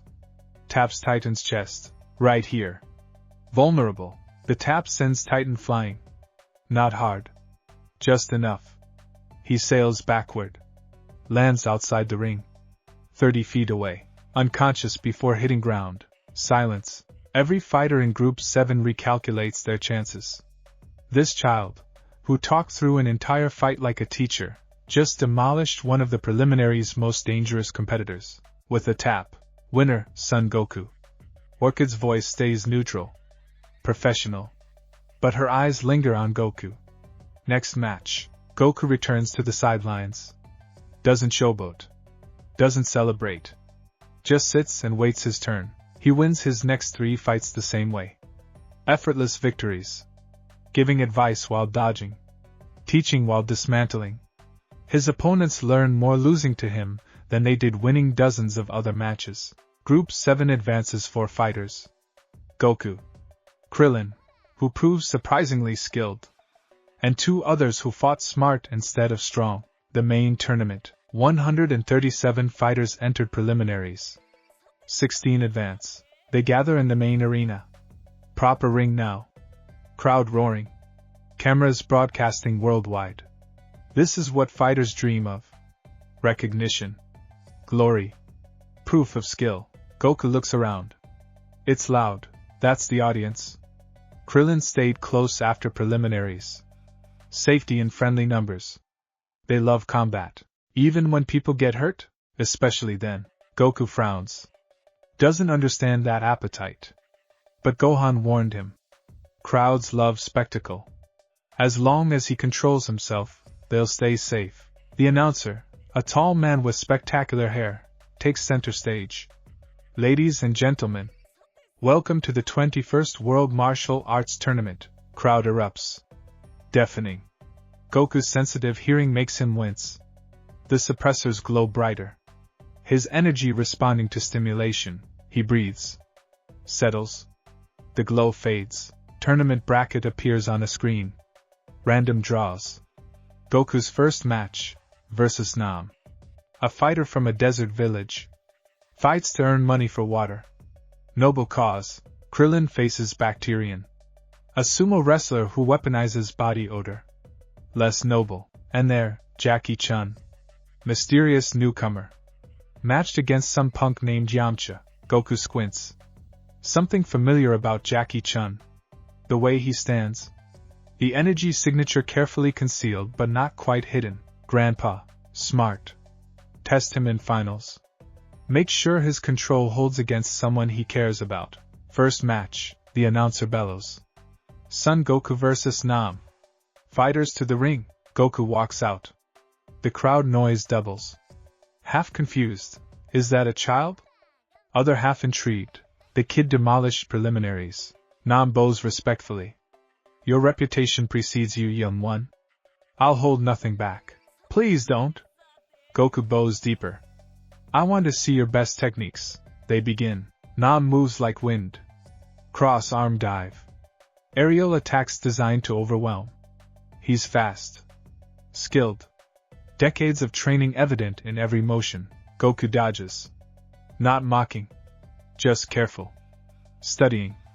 Learning. Your aerial control is amazing. How do you adjust mid-flight without wings? Focus. Nam drives a knee toward Goku's head. This is combat, not conversation. Can it be both? Goku catches the knee. Redirects gently. I learn better when I talk through it. Nam flips. Recovers. Launches another combination. Everything he has. His village depends on prize money. He can't lose to a child. Goku weaves through attacks. Not a single strike lands. His movement looks effortless. Like he's dancing instead of fighting. Your village needs water, Goku says. That's why you're here. How did? Heard you talking earlier. That's a good reason to fight. Goku blocks a punch. But you're holding something back. Some technique. I can feel it. Nam's eyes widen. This child reads him perfectly. You want to see it? Please. Nam leaps. Maximum height. Cross-arm dive. Heaven's descent. He plummets. Arms crossed. Body spinning. Strikes designed to pierce stone. His ultimate technique. Earned through 10,000 repetitions. Goku doesn't move. Just watches. Appreciating form. Speed. Dedication required to master such a technique. At the last possible second, he catches Nam. One hand on each arm. Stops all momentum cold. Beautiful, Goku breathes. The spin adds penetrating force. The crossed arms protect your body while focusing impact. And the descent speed makes it nearly impossible to dodge. That's genius. Nam hangs in Goku's grip. Defeated. But also, validated.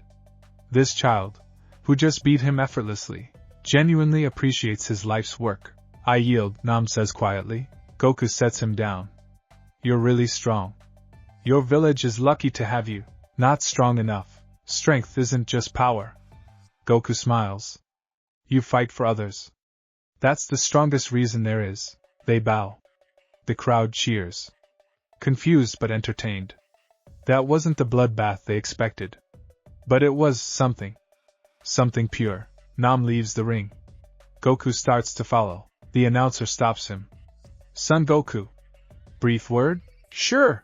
That was quite a performance. You're 12 years old. How did you get so strong? My grandpa trained me every day since I was a baby.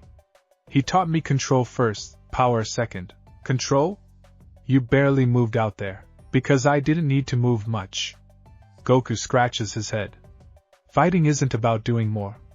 It's about doing enough. Grandpa says excessive force wastes energy and hurts people. Wise grandfather.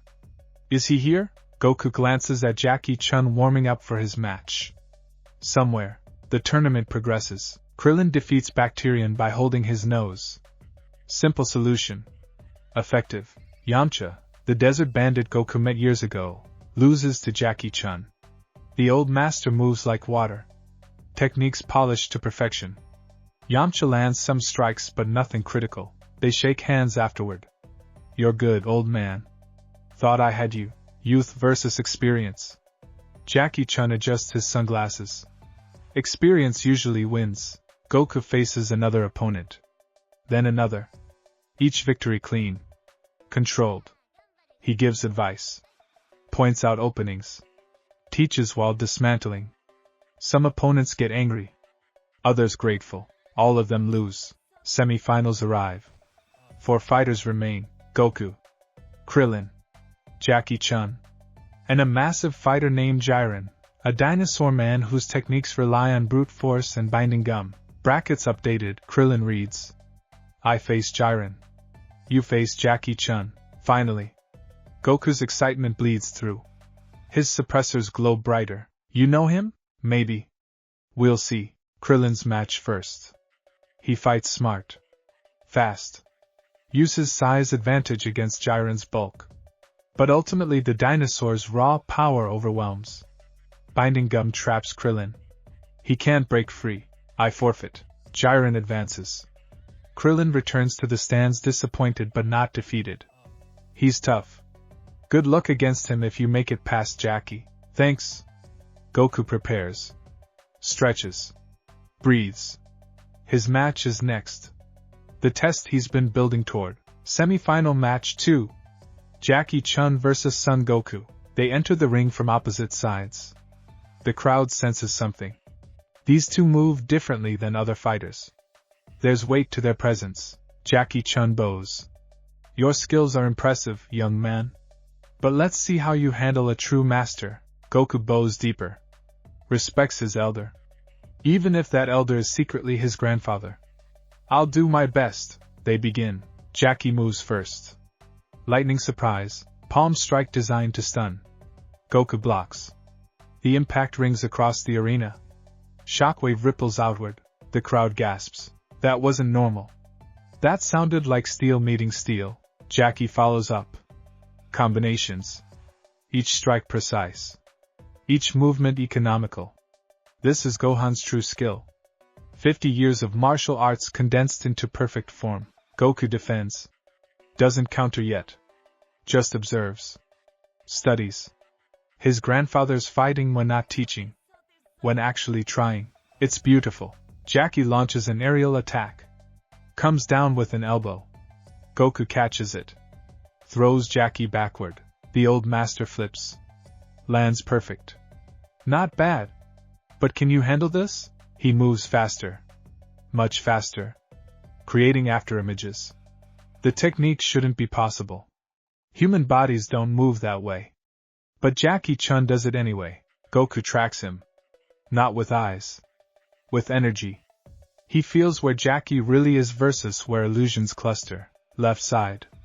Goku pivots. Blocks the real strike. Jackie's eyes widen behind sunglasses. You can sense energy? At 12? Grandpa taught me. Goku grins. Said it's more reliable than sight. They exchange rapid strikes. The crowd can't follow anymore. Just sees blurs. Hears impacts. The ring cracks under their feet. Dust rises. Jackie sweeps slow. Goku jumps. Comes down with an axe kick. Jackie blocks. The ring section beneath him shatters. They separate. Both breathing hard. Well, Jackie's breathing hard. Goku's barely winded. You're holding back, Jackie observes. Those bands. They're limiters. Yeah. Goku glances at the suppressors. Need them for control. Take them off. Silence. The crowd goes quiet. Sensing something massive about to happen. But, this is a test, Goku. Jackie's voice carries urgency. Gohan breaking character briefly. Test means showing what you can really do. Take them off. Goku hesitates. Looks at the stands. At Krillin. At the hundreds of spectators. At the cameras broadcasting worldwide. Then at his grandfather. Who's asking him to trust? To believe control holds even without physical limiters. Okay, he reaches for his right wrist. Touches the suppressor. It clicks. Opens. Falls away. The change is immediate. Pressure floods the arena. Invisible weight that makes crowds gasp. That makes weaker fighters grab seats for support. Energy radiating from Goku like he's a star suddenly unshielded. Second suppressor. Left wrist. Click. Falls away. The pressure doubles. Cameras shake. Metal groans. The ring develops new cracks just from proximity to Goku's unleashed presence. Third suppressor. Right ankle. Fourth. Left ankle. All restraints gone. Goku stands in the center of the ring. His energy visible now, golden-green aura flickering around his small frame. His hair stands slightly. Eyes shine brighter. This is what he really is. The crowd can't breathe. Jackie Chun smiles. There you are. Now show me control without crutches. Goku breathes. The techniques Gohan drilled for years. Pulling energy inward. Making it part of him instead of something exploding outward. The pressure lessens. Stabilizes. Still present but no longer crushing. Better. Jackie drops into stance. Round 2. For real this time. He attacks. Maximum speed. Maximum force. Holding back would insult Goku's trust. Goku meets him head-on. The clash creates visible shockwaves. The arena's walls crack. Windows blow out. The announcer dives behind his podium for cover. They move faster than cameras track. Trading hundreds of strikes. Each one precisely placed. Each block perfect. Each counter measured. Goku's power wants to surge. To overwhelm. To crush this opponent into submission.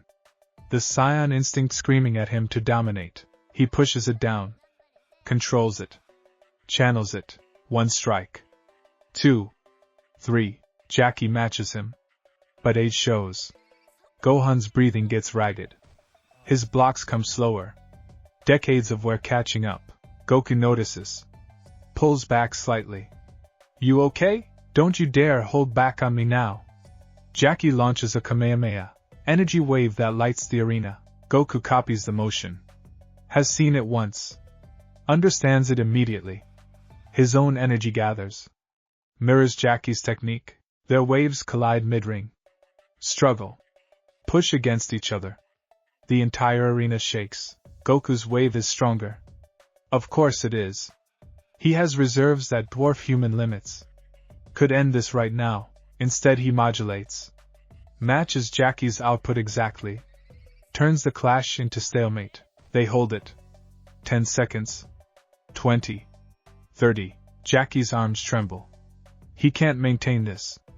Not at his age. Not against this. Goku sees it. Makes a choice. He lets his wave falter. Lets Jackie's technique push through. Takes the blast directly. Explosion. Smoke. Crowd screaming. When the air clears, Goku stands at the ring's edge. Uniform smoking. Breathing hard. Right at the out-of-bounds line. One more step and he loses. Jackie stares. Why? Because you needed to win, Goku says simply. And I needed to prove I could lose without losing control. You're throwing the match. No. Goku smiles. I'm choosing what matters more. Victory or proving control works even in defeat. And control matters more. He steps backward. Out of bounds. Winner, Jackie-chan. The crowd erupts. Confused. Amazed. That exchange exceeded anything in tournament history. And the kid gave it up voluntarily. Jackie, Gohan, approaches. Keeps character but eyes shine with pride. You passed. I know. Goku grins. Let's go home after you win finals, Grandpa. Subtle. Tired of being subtle. They leave the ring together. The announcer stammers through commentary. Nobody knows what they witnessed. Just that it was something beyond normal human combat. Finals happen. Jackie-chan versus Jiren. Dinosaur Man doesn't stand a chance. Jackie wins easily. Claims prize money. Gives championship speech about hard work and dedication. Then he disappears before the press conference. Outside the arena, Goku finds Gohan behind the building. Beard removed. Sunglasses gone. Just the old master again. You really threw that match, Gohan says. Had to. Prove I could choose restraint even when I wanted to win. Goku sits beside him. That was the real test, right? Partially. Gohan hands him the suppressor bands. These stay off for now. You've earned that. But Goku, understand what you showed the world today. That I'm strong, that you're different. Special. Alien. Gohan's voice grows serious. People will remember. Some will seek you out wanting to learn. Others will see you as a threat. This was your debut on the world stage. Everything changes now. Goku considers this. Will you still train me? Always. But I'll also teach you what comes next. How to navigate a world that knows your name. How to handle admirers and enemies. How to stay gentle despite everything pushing you toward violence. Can't be that hard. Gohan laughs. Bitter edge to it.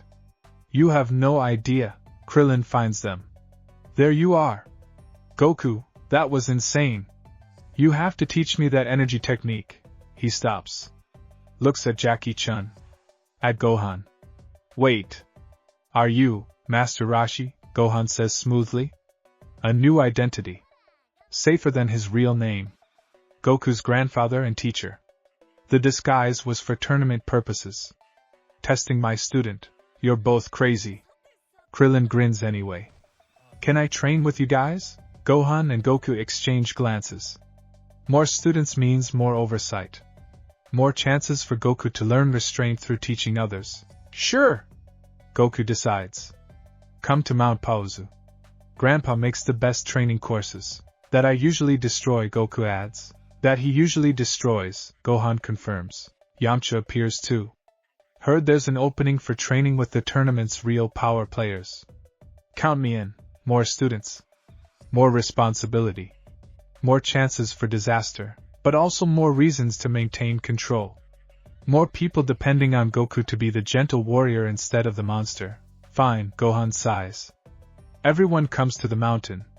But there are rules, so many rules, Goku whispers to Krillin. Strict rules about discipline, respect, and not dying because you push too hard. They head toward the boat that'll take them home. Goku walks lighter now. Suppressors in his pocket instead of on his limbs. Proof he's progressing. Growing. Behind them, reporters swarm. Trying to find Jackie-chan. Trying to interview Son Goku. The mysterious child who fought like a master and chose restraint over glory. But they're already gone. Escaping into the crowd. Just another family heading home after a long day, though Goku catches fragments of conversation. Did you see that kid's power? Unnatural. Has to be cheating. Or something worse. Something dangerous. He pulls his energy tighter. Makes himself smaller. Less noticeable. Gohan notices. Squeezes his shoulder. You did good today, Goku. Really good. Think I'm ready for what comes next? No one's ever ready. Gohan looks at the sunset painting the sky red and gold. But you'll handle it anyway. Because that's who you are. Someone who faces impossible challenges and somehow stays kind. Being kind is harder than being strong. That's why it matters more. They board the boat. Sail toward home. Goku watches the arena shrink behind them. His debut. His test. His proof that control holds even without physical limiters. But also his announcement to the world. Son Goku is here. Son Goku is different. Son Goku is powerful. And somewhere out there, people will take notice. People who see power as threat. As opportunity. As something to eliminate or exploit. The adventure's just beginning. The real challenges haven't even started. Commander Red's war room 3 months later. The hologram flickers. Red light bathes the underground facility. Commander Red, short, bitter, nursing a lifetime of inadequacy, studies the footage for the 15th time. Son Goku. Tournament finals. Power radiating visible on screen. Rewind, Red commands. The moment he removes the suppressors, his aide complies. The footage jumps back. There, Goku reaching for his wrist. Click. The air itself warps around him. Freeze. Red leans forward. His eyes gleam. That energy. That power. Condensed into a 12-year-old body. Sir. General Copper stands at attention. Medals gleam across his chest. Decades of military service. Our analysts say the readings are impossible. No human can generate that signature. He's not human. We don't know that for. I know it. Red slams the table. Hologram ripples. Look at him. Tail. Abnormal strength. Energy that makes our instruments malfunction. He's alien. Has to be. Silence. The other officers exchange glances. Commander Red's obsessions usually prove profitable. Dragon Ball hunt. Global conquest. Resource acquisition. But this fixation on a child? What are your orders, sir? Copper asks carefully. Red's smile doesn't reach his eyes. Capture him. Study him. Replicate whatever makes him special. Imagine an army with that power. Nothing could stop us, and if he resists, then we bring enough force to make resistance pointless. Red gestures. The hologram shifts. Shows surveillance footage. Goku at Mount Pausa. Training. Laughing. Living peacefully. He's a child. Children break easily when you apply the right pressure. Colonel Violet speaks up. Beautiful. Deadly. The Red Ribbon Army's top infiltration specialist. The Dragon Balls. We've been searching for months. Found 3. 4 remain scattered. Intelligence suggests the boy has one. The 4-star ball. His grandfather gave it to him. Perfect. Red's grin widens. 2 objectives.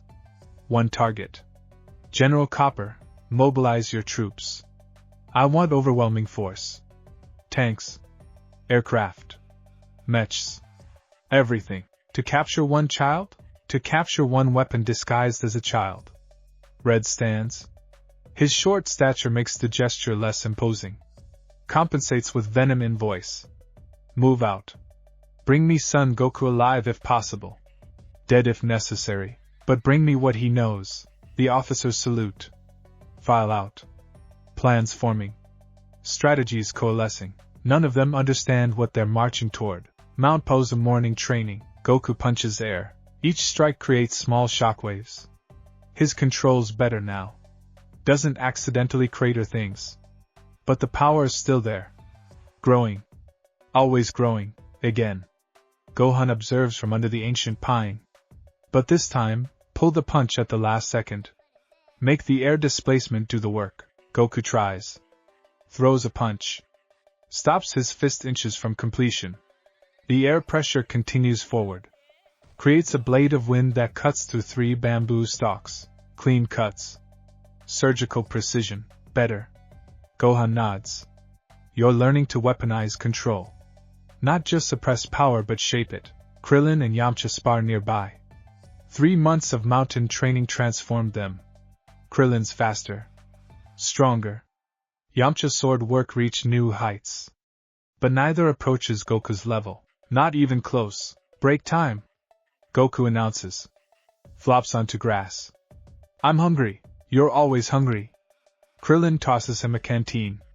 Your appetite's worse than your power level. Saiyan metabolism. Yamcha's learned the truth during training. Hard to hide when Goku eats enough for 10 people daily. Burns through calories like a furnace. Goku drains the canteen. Stares at clouds. Peaceful moment. These are rare lately. His display at the tournament attracted attention. Letters arrive weekly. Challenges. Requests for training. Marriage proposals from parents wanting powerful grandchildren. Gohan burns most of them. Grandpa? Goku sits up. You feel that? Feel what? Something's coming. Goku's tail twitches. His energy sensing developed further post-tournament. Now he detects threats from miles away. Lots of somethings. Metal. Moving fast. Gohan's expression hardens. How many? 20? 30? Hard to count. Goku stands. Brushes grass off his GI. Should we run? From what? The question hangs. Then sound. Distant. Mechanical. Growing louder. Helicopters crest the mountain ridge. Not just helicopters. Gunships. Heavy weapons mounted. Red ribbon army insignia painted across hulls. They don't announce intentions. Just open fire. Bullets chew the mountainside. Trees explode into splinters. The house, Goku's home for 12 years, erupts in flames. No! Goku moves without thinking. Blurs across distance.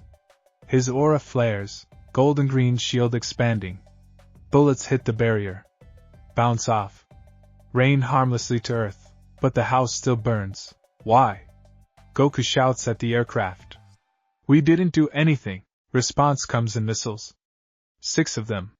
Heat seekers locked onto his energy signature. Goku's instinct screams danger. His power surges. Each missile, he catches them. Redirects. Throws them skyward where they detonate harmlessly. Gohan protects Krillin and Yamcha. His own power, weaker than Goku's but still formidable, creates a defensive perimeter. Get to the caves. Move, they run. The assault continues. More helicopters. Tanks rolling up the mountain path. Infantry deploying. This isn't reconnaissance. It's war. A gunship targets Goku directly. Minigun spinning. 5,000 rounds per minute. Enough firepower to level buildings. The stream of bullets hits Goku's shield. He holds it. Grits his teeth. Each impact drives him backward. Not from force, from shock. From the realization that someone wants him dead. He's never experienced real malice before. Doesn't know how to process it. The minigun overheats. Stops. Brief respite. Goku drops his shield. Breathing hard. His power flickers. Not from exhaustion, from emotion, anger. Real anger. Building. The sky darkens. Storm clouds gathering unnaturally fast. His energy bleeding into weather patterns. Goku! Gohan's voice cuts through. Control. Remember control. Right. Control. Goku breathes. The technique. The discipline. Pushes anger down. Locks it away. The storm clouds dissipate, but more aircraft arrive. Larger ones. Drop pods falling like meteors. They hit Earth. Burst open. Mechs emerge. 20 feet tall. Armed with plasma cannons. Surrender Son Goku. Loudspeakers blare from every direction. You are surrounded. Comply or face annihilation. Goku looks at the burning house. At Gohan defending his friends. At the destroyed forest where he trained for years. They did this. For what? What could they possibly want? I'll ask once. Goku's voice carries. Powered by energy. Reaches every soldier. Every pilot. Every mech operator. Why are you attacking us? Commander Red wants you alive. The response booms back. But dead works too. Your choice, Commander Red. Goku doesn't know that name. Doesn't understand the context. Just knows, someone sent an army to his home. Someone made a terrible mistake. Grandpa. Goku's voice stays eerily calm. Get everyone to safety. Goku, please. He looks back. His eyes shine brighter. I need to handle this. And I can't if I'm worried about protecting you. Gohan sees it. The shift. This isn't the gentle child anymore. This is the warrior underneath. The Saiyan instinct rising. Not berserk, not yet. But close. 5 minutes. Gohan grabs Krillin and Yamcha. Then we're coming back. Won't need 5. They disappear into the forest. Goku faces the army alone. 20 gunships. 15 tanks. 8 mechs. 300 soldiers. All focused on one 12-year-old boy. Last chance? The loudspeaker crackles. Surrender! Goku's answer comes in movement. He vanishes. Not flight. Not even running. Just pure speed. He appears beside the nearest tank. Places his palm against its armor. Gentle push. The tank flips. Tumbles end over end. Crashes into 2 others. Metal screaming. Crews scrambling to escape. Second tank. Same technique. Flip. Crash. Disabled. The mechs open fire. Plasma bolts light the mountainside. Goku dances between them. Not dodging desperately. Moving like he's swimming through rain. Each bolt misses by inches. He reaches the first mech. Jumps. Eye level with its cockpit. The pilot sees him. Sees those eyes burning with controlled fury. Goku punches through armor. Not to kill.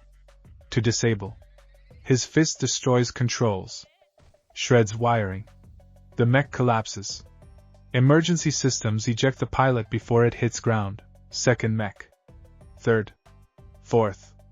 8 seconds. 8 mechs neutralized. The helicopters reposition.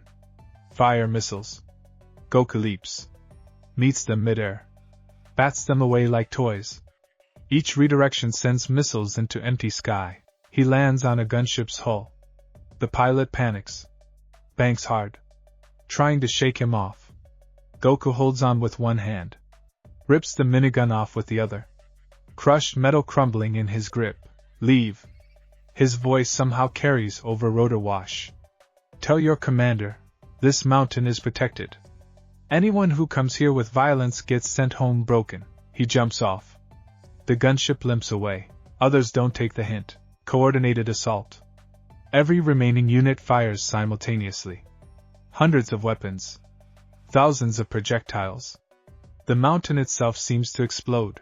Goku's aura expands. Becomes a sphere. Everything hitting it bounces off. His power shield holding against impossible firepower, but the strain shows. His face scrunches. Maintaining defense while not accidentally vaporizing everything requires surgical focus. One slip. One loss of control. Everyone dies. Can't let that happen. A voice through the chaos. Cease fire. The assault stops. Silence rings louder than explosions. Smoke clears. Goku stands in a crater. His clothes torn. Skin unmarked. Power radiating visible distortions. A man approaches on foot. General Copper. Military precision in every step. He holds no weapons. Hands raised. Impressive, Copper says. Commander Red underestimated you. He sent an army to attack my home. Goku's voice shakes. People live here. Good people. You could have killed them. Orders are orders. Orders are excuses.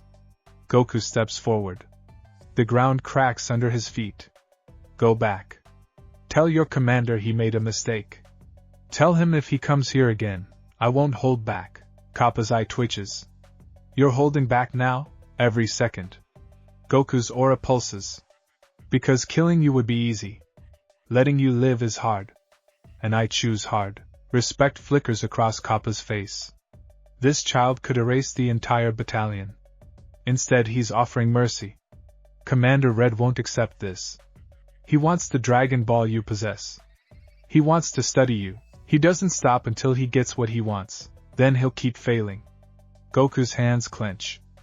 Because I'm not something to be studied. And the Dragon Ball stays with me. Foolish. Copper signals retreat. Units pull back. Damaged vehicles limping away. You made an enemy today. Red Ribbon Army doesn't forget. Good. Goku watches them withdraw. Maybe next time they'll remember to leave peaceful people alone. The army retreats. Disappears beyond the ridge. Gone but not defeated.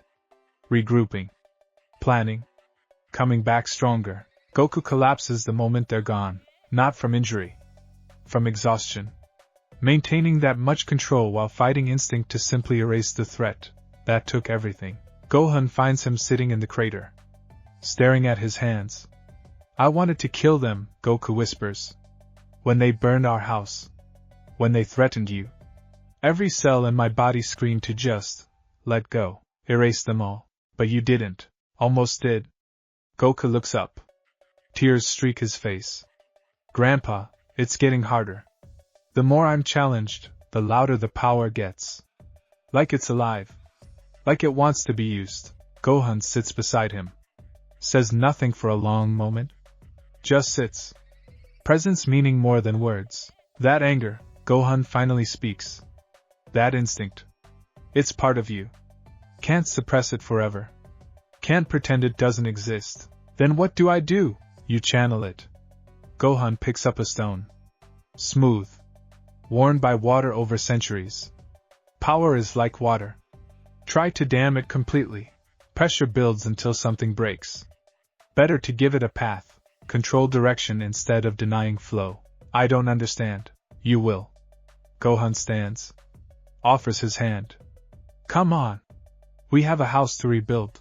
Red Ribbon Headquarters Damage Assessment. Commander Red watches the retreat footage. Silent. Furious. 300 soldiers. State-of-the-art equipment. Overwhelming force. Defeated by one child. Casualties? His voice stays level.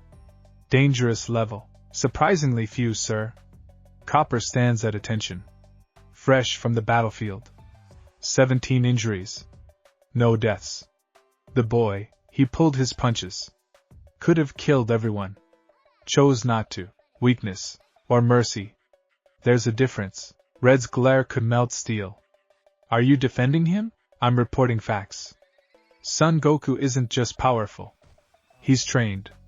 Disciplined. And fighting him directly plays to his strength. We need a different approach. Suggestions? Copper hesitates.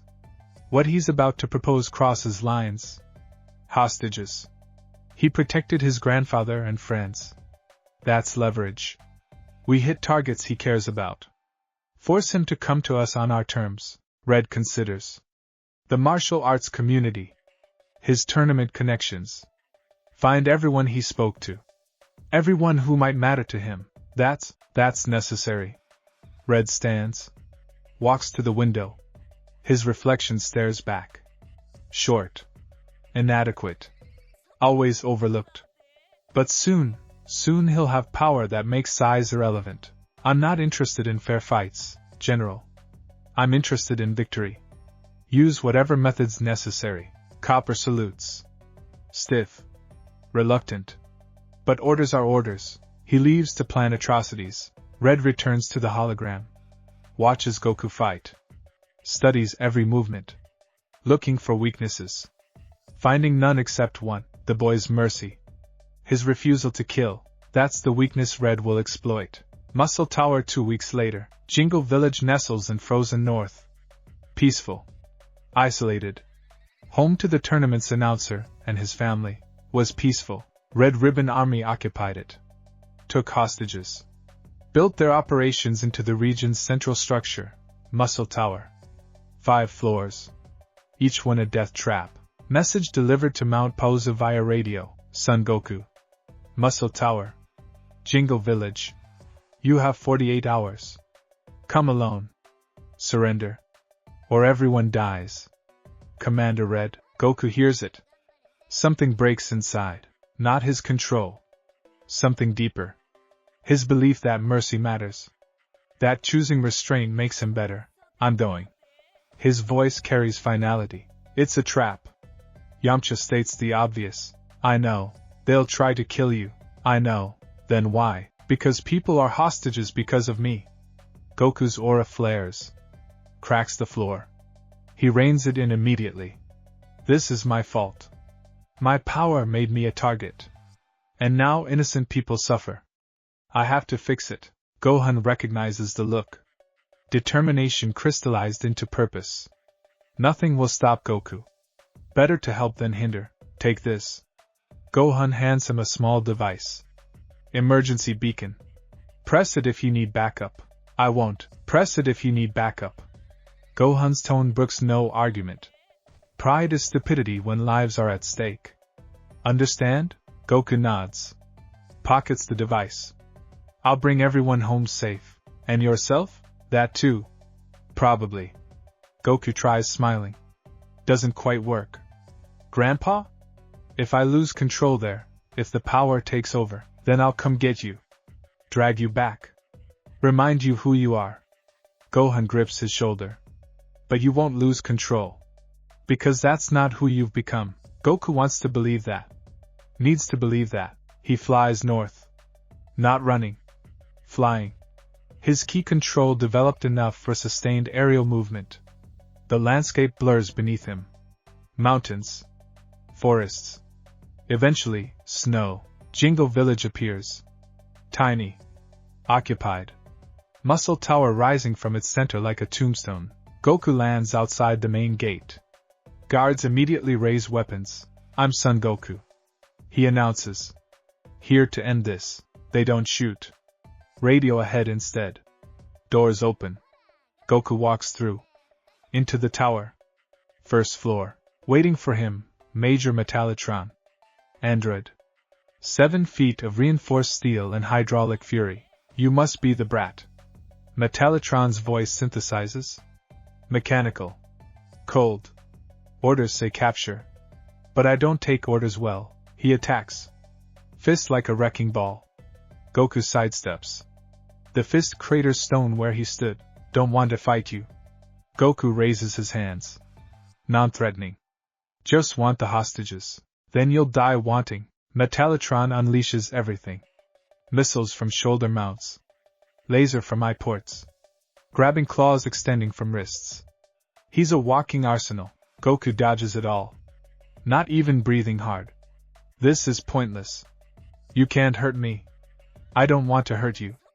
Can we skip to the part where you let me pass? Never. Goku sighs.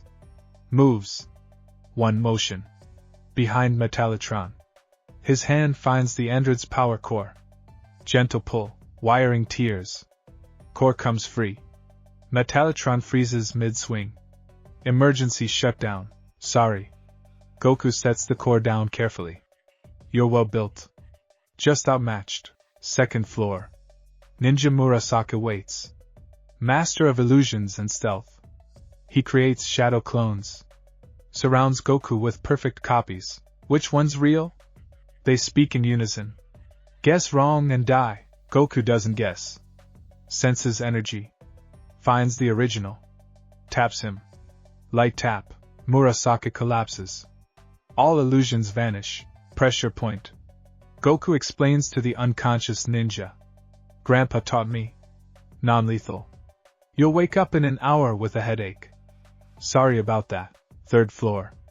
Android 8. Frankenstein looking. Massive. Designed to be Red Ribbon's ultimate weapon. He takes one look at Goku. Shakes his head. I won't fight you. You won't? You're a child. Fighting children is wrong. Android 8's voice carries kindness despite his appearance.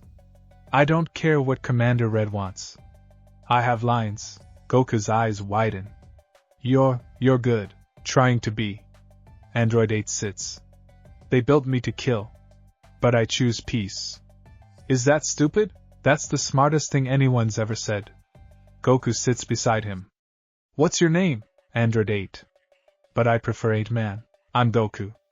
Want to help me save the hostages? Thought you'd never ask. They climb together. Fourth floor. Empty. Fifth floor. General White waits. Smirking. Confident. Welcome, Son Goku. You made it. I'm impressed. Where are the hostages? Safe. For now. White circles. Predator movement. Here's how this works. You surrender. We study you. Learn what makes you special. Then, maybe, we release them, and if I refuse, then I press this button. White shows a detonator. And the entire village explodes. Every building. Every person. All wired with enough explosives to make a crater. Goku's blood runs cold. You're bluffing, am I?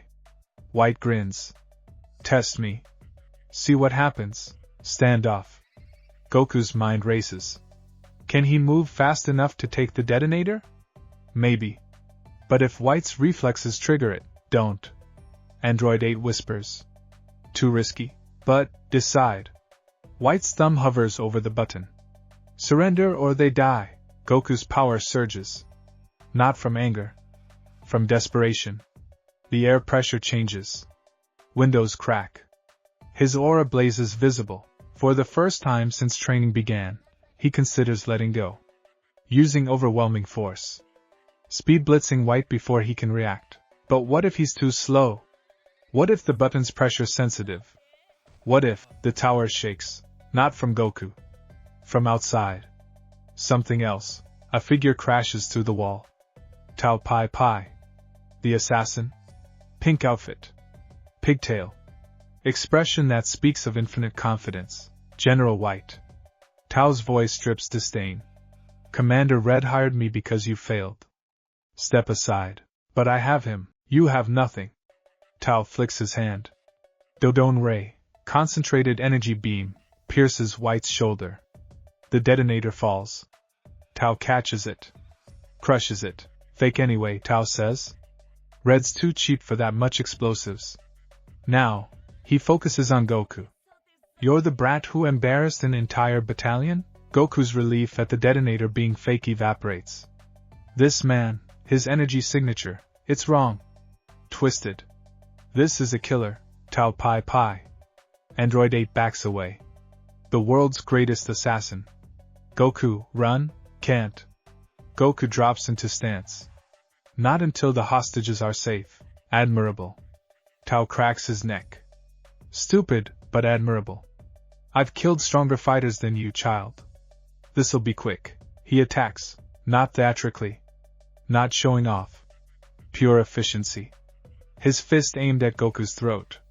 Killing strike from the start. Goku blocks. Impact sends shockwaves through the tower. His arms ache. This man hits hard. Tao doesn't pause. Combination. 8 strikes. Each one lethal. Each one perfectly placed. His technique speaks of centuries of assassination tradition. Goku defends. Barely. This isn't like the tournament. Isn't like the army. This is someone trying to kill him. Disappointing. Tao's expression stays bored. The reports made you sound dangerous. You're just fast. He accelerates. Movement blurring. His hands become weapons, strikes targeting vitals. Pressure points. Kill zones. Goku gives ground. Each block costs more. His control slipping. Power wanting to surge in self-defense. Can't let it. Can't lose control. People are nearby. If he explodes, Tao's palm strike catches his chest. Goku flies backward. Through a wall. Into the snow outside. He tumbles. Stops. Gasps. Pain. Real pain. His ribs cracked. Tao walks through the hole. Unhurried. You're holding back. I can feel it. That power from the tournament footage, you're suppressing. Why? Goku stands. Wobbles. Because if I use it, people die. Then die yourself. Tao's Dodon Ray charges. Commander Red said alive preferably. But dead's acceptable. The beam fires. Goku dodges. Barely. It grazes his shoulder. Blood. First time he's bled in combat. The wound burns. Worse than it should. Tao coated the energy in poison. 30 seconds. Tao checks his wrist as if reading a watch. That toxin shuts down motor functions. You'll be paralyzed. Then I'll take you apart piece by piece until we understand what you are. Goku's vision blurs. Poison spreading. His power responds, burning through it. But slowly. Too slowly. Tao advances. Goku's legs give out. He collapses. Tries to stand. Can't. His body won't respond. Pathetic. Tao's foot raises. Aimed at Goku's head. Any last words? Goku's mind races. The beacon. Gohan's beacon.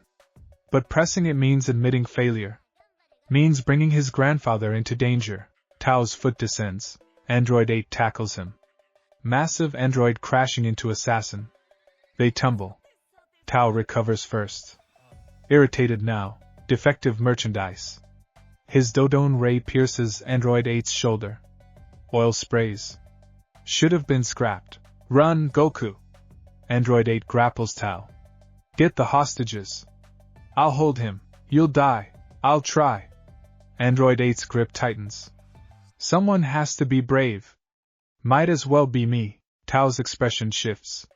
From bored to genuinely angry. You dare. His hands move. Rapid strikes. Android 8's armor cracks. Oil becomes a flood. The android's grip weakens, but he doesn't let go. Goku watches. This android, this stranger, sacrificing himself. For what? For someone he just met? For the principle of protecting others? Something snaps in Goku. Not his control. His hesitation. The power surges, not uncontrolled. Directed. Channeled into one purpose. Save his friend. His aura explodes outward. Golden green light banishing shadows. The poison burns away. His wounds close. His body stands without conscious command. Tao feels it. Releases Android 8. Turns. His confident expression cracks. What? Goku moves. True speed. The speed he's been suppressing. He's behind Tao before the assassin processes his starting position. One punch. Not full power. That would vaporize. Just enough. Precisely calculated. Tao crashes through Muscle Tower. Through 5 floors. Keeps going. His body disappears into distant forest. Miles away. Silence. Goku's aura flickers. Dims. Returns to normal. He wobbles. That surge cost him. Power channeled precisely requires immense focus. But Android 8's alive. Damaged but alive. You saved me. The android's voice processor glitches. You saved me first. Goku helps him up. Friends protect friends. That's how it works. Police sirens in the distance. The village mayor mobilizing. Red ribbon occupation ending. The hostages. Goku remembers. Where? Basement. Android 8 points.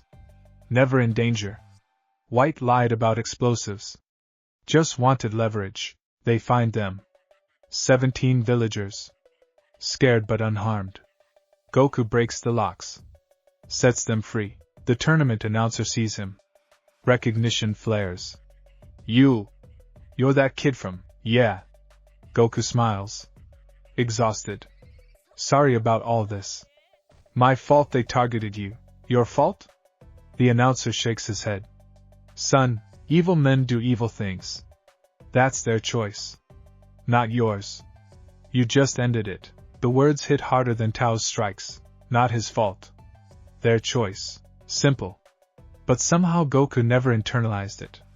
Always blamed himself for being too strong. For attracting attention. Thank you, the announcer continues. You saved us. That's what matters. Goku nods. Too tired for more. Android 8 supports him. Let's get you somewhere warm. You're shaking. Just adrenaline crashing. Goku looks at the destroyed tower. At the defeated Red Ribbon forces. Is it always like this? Fighting bad guys? I don't know. First time being a good guy. Android 8's damaged face manages something like a smile. But I think we did okay. Yeah. Goku leans on his new friend. We did. Red Ribbon Headquarters Emergency Meeting. Commander Red stares at the report. Tao Pai defeated. Muscle Tower destroyed. Operation failed catastrophically. Where's Tao now? His voice could freeze blood, recovering at his brother's dojo. Colonel Violet reads from her tablet. Broken ribs. shattered pride. He says the boy's power exceeded intelligence estimates by orders of magnitude, and he didn't think to mention that before accepting the contract? He thought he could handle it. Violet's tone stays neutral. He was wrong. Red stands. Paces. His reflection in the window shorter than he'd like. Always shorter. The Dragon Balls could fix that. Make him tall. Respected. Feared for the right reasons. But first, Son Goku. New plan. Red turns. We go bigger. Overwhelming force didn't work. Subtlety didn't work. So we combine both. And we add something new, sir? Fear. Red's smile turns vicious. The boy cares about people. Uses his power to protect. So we threaten everything. Everyone. Make the entire world his responsibility. Force him to spread thin. Then, when he's exhausted, desperate, stretched to breaking, we take him. That could take months. Years. Then we'll take years. Red returns to his desk. Opens a drawer. Inside, schematics for weapons that violate international law. But we will have him. We will understand what he is. And we will replicate it, and if replication proves impossible, then we dissect him until we understand why. Red closes the drawer. Get me General Blue. Tell him to ready his fleet. Next operation launches at dawn. Violet salutes. Leaves to spread more orders. Red sits alone.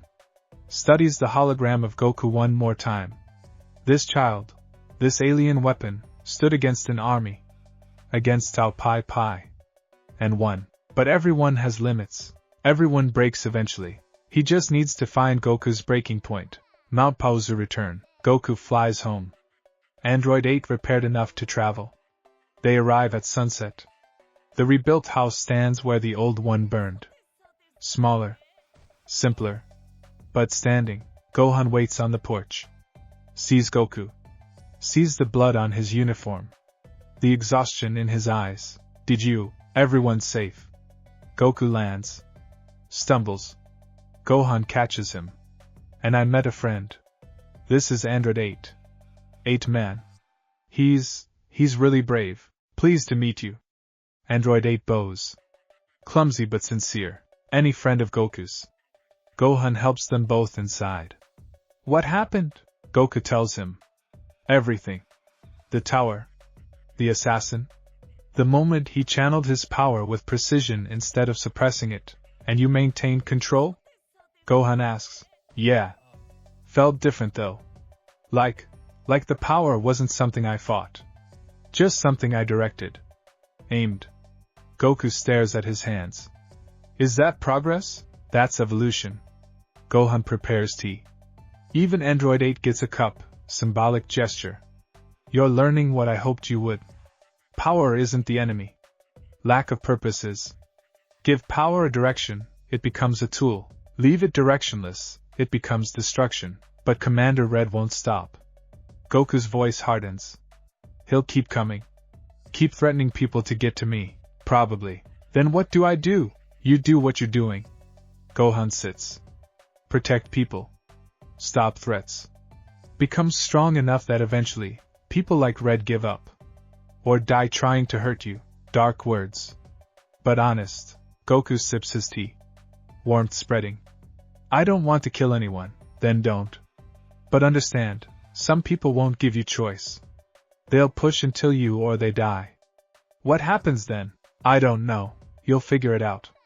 Gohan's hand finds Goku's shoulder. Because you're not just powerful. You're good. And goodness finds ways that violence never considers.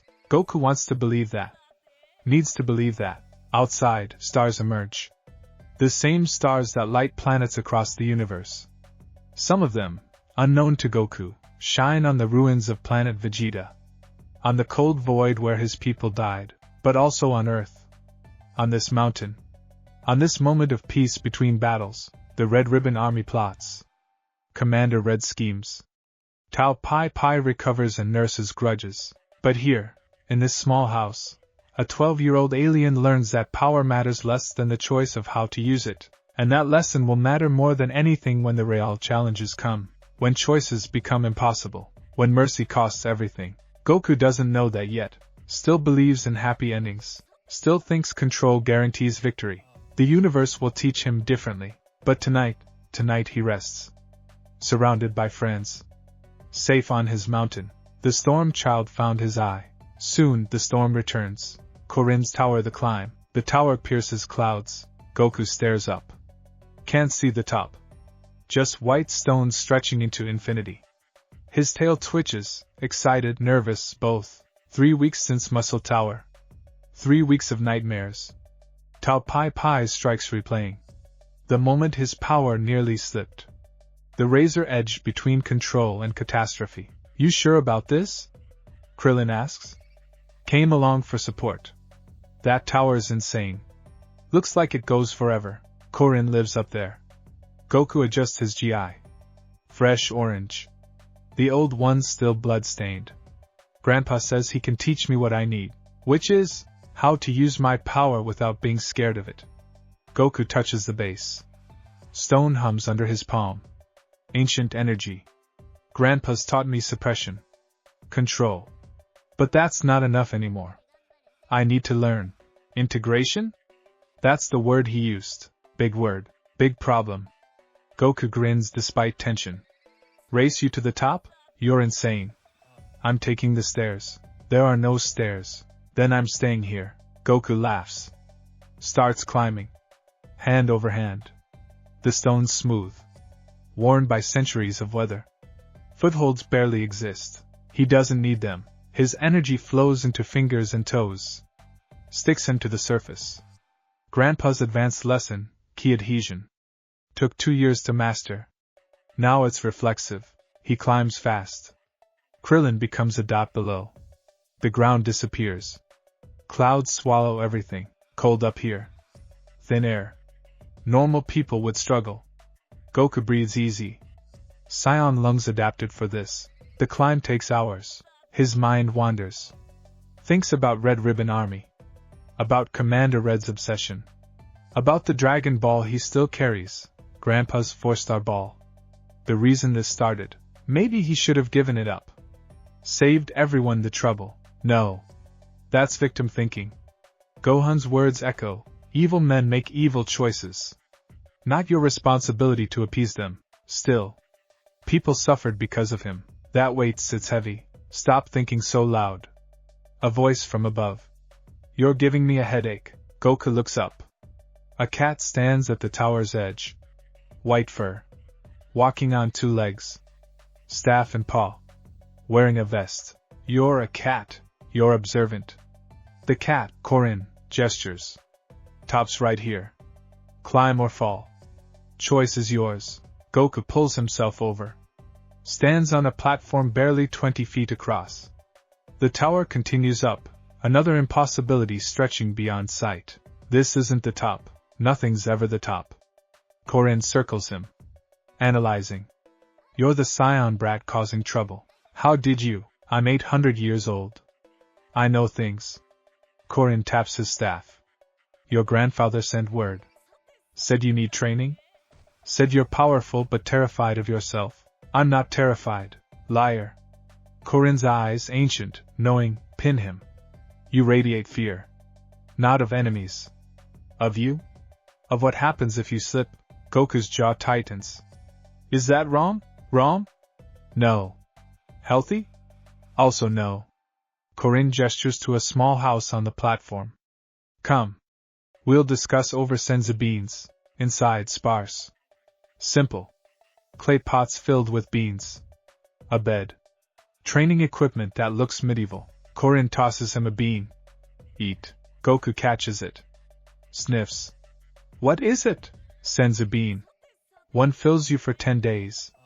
Also heals injuries. Useful when training might kill you. Your training might kill me? If it doesn't, I'm doing it wrong. Korin plops onto a cushion. Here's your problem, kid. You treat your power like a bomb. Hold it tight. Keep it contained. Never let it breathe. Because if I do, something breaks. Yeah? Boring. Korin waves a paw. But power held too tight becomes poison. Festers. Builds pressure. Eventually explodes anyway. Better to release it in controlled ways. That's what Grandpa taught me. Gohan taught you suppression disguised as control. Good foundation. Wrong endpoint. Korin stands. Walks to the edge. What do you feel right now? Holding your power in? Goku focuses inward. Like I'm choking it. Squeezing a water balloon that wants to burst. Right. Now stop. Stop choking it. Let the power exist. But, no buts. Do it. Goku hesitates. Every instinct screams no. Letting go means disaster. Means, he releases the grip. His aura explodes outward. Golden green fire. The platform shakes. Pots rattle. Korin's fur stands on end. Good. Korin's voice cuts through. Now, don't pull it back in. Shape it. What? Shape it. Make it do something besides exist. Goku's never tried this. Always suppressed or released fully. Never. Directed without pulling back first. He focuses. The energy swirling chaotic around him. He imagines it flowing upward. Like a geyser instead of an explosion. It shifts. Slowly. The horizontal pressure becomes vertical. Streaming into the sky. Better. Korin walks through the energy stream. Unharmed. See? Power channeled is power controlled. You're not holding it. You're guiding it. Goku maintains the stream. Sweat beads his forehead. This takes concentration but different kind. Not suppressive. Creative. How long can you hold this? I don't know. Let's find out. Korin settles back onto his cushion. Keep it going. I'll tell you when to stop. Minutes pass. 10. 20. 30. Goku's arms shake. Not from power drain, from mental exhaustion. Directing this much energy continuously burns through focus like fire through paper. Korin. I need to. Not yet. But, not yet. 40 minutes. His vision blurs. The stream wavers. His control fraying. Now stop. Goku releases it. Collapses. Gasping. The Senzu Bean's energy keeping him conscious. Barely. Korin appears above him. 42 minutes. Not bad for first try. That was insane. That was lesson 1. Korin helps him up. Power isn't your enemy. Lack of stamina is. You're strong enough to crack planets. But you can't maintain focus for an hour. See the problem? I need mental endurance? Ding ding ding. Smart kid. Korin tosses him another bean. Eat. Rest. Tomorrow we do it again. And again. Until holding shaped power feels as natural as breathing. Goku chews slowly. How long will that take? Weeks. Months. However long it takes. Korin's expression softens slightly. Your grandfather gave you good foundations. But foundations aren't houses. We're building walls now. Then a roof. Then maybe, just maybe, you stop being scared of living in your own skin. Goku stares at his hands. Power hums beneath skin. Always there. Always waiting. Maybe Korin's right. Maybe the cage isn't protection. Just a slower death. Okay, Goku says. Teach me. Already am, kid. Already am. The training begins. Days blur. Goku shapes energy. Streams. Spheres. Blades. Each form requires different mental architecture. Different focus. Korin doesn't let him rest. Again. But again, the sphere collapses. Goku reforms it. Holds it. 20 seconds. 30. Failure at 45. Pathetic. I'm trying. Trying is losing slowly. Korin whacks him with the staff. Stop treating power like a pet you're training. It's not external. It's you. Understand? No. Then we keep going until you do. Week 1. Goku learns to maintain shaped energy for 2 hours straight. Week 2. He learns to reshape midstream. Sphere to blade to stream without dropping output. Week 3. Korin makes him do it while moving. Running. Jumping. Fighting imaginary opponents. Your power and your body can't be separate. Korin dodges an energy blade that comes too close. They move together or not at all. Goku flows through a kata. Energy trailing each strike. shaping into weapons, shields, extensions of will. It clicks, not dramatically. No sudden enlightenment. Just, one moment it's hard. Next moment it's natural. Huh. Goku pauses mid-form. His aura dancing around him like living flame. I'm not choking it anymore. Notice that, did you? Korin grins. Cat smile. Knowing. Took you long enough. So I'm done? Oh, kid. We're just getting started. Korin points up. At the tower continuing beyond this platform. Next lesson's up there. What's up there, Kami? God of Earth. And if you thought I was harsh, Korin laughs. You're in for a treat. Goku looks up. The tower disappears into clouds above clouds. Another impossibility. When do I climb? When you catch me? What? Korin blurs. Moving fast, inhumanly fast. Tag. You're it, Goku chases. The game seems simple. Isn't. Korin knows this platform perfectly. Every inch. Every angle. 800 years of practice. Goku's faster raw speed. But Korin's efficiency makes up the gap. They race. Circle. Feint. Counter feint. Hours pass. Goku never touches him. Frustrating, isn't it? Korin perches on a pot. Being strong but ineffective? You're just fast, I'm just efficient. There's a difference. Korin demonstrates. Moves from pot to ground to wall. Minimal motion. Maximum coverage. You move like power is infinite. It is. But attention isn't. Every wasted movement is focus burned. Learn efficiency, become unstoppable. The game continues. Days. Goku gets close. Never close enough. Until day 17, Korin zigs. Goku doesn't follow the zig. Predicts the zag. His hand shoots out, catches tail. Got you, Korin dangles. Resigned. Took you long enough, so I can go up now? Yep. But here, Korin twists free. Hands him a canteen. Sacred water. Drink it at the top. You'll need it. What does it do? Makes you worthy of meeting God. Korin pushes him toward the tower's continuation. Now climb. Don't fall. If you die, I'll be annoyed. That's it. No ceremony? Kid, you spent 3 weeks learning to exist inside your power without drowning. That's the ceremony. Now go meet someone who'll teach you what comes next. Goku pockets the canteen. Looks up. The tower calls. Ancient. Knowing. Waiting. He climbs. The ascent. Thinner air. Colder. Clouds become solid things brushing his face. Goku climbs for hours. The tower narrows. Handholds vanish. He uses pure ki adhesion. Sticking to stone through will alone. His energy flows different now. Not suppressed. Not exploding. Just present. Part of him like breathing. The change feels good. Feels right. Above light. Not sunlight. Something else. He pulls himself over the final edge. Stands on a platform impossibly high. The lookout. Pristine white tile. Architecture that shouldn't exist this high. And at the center, gardens.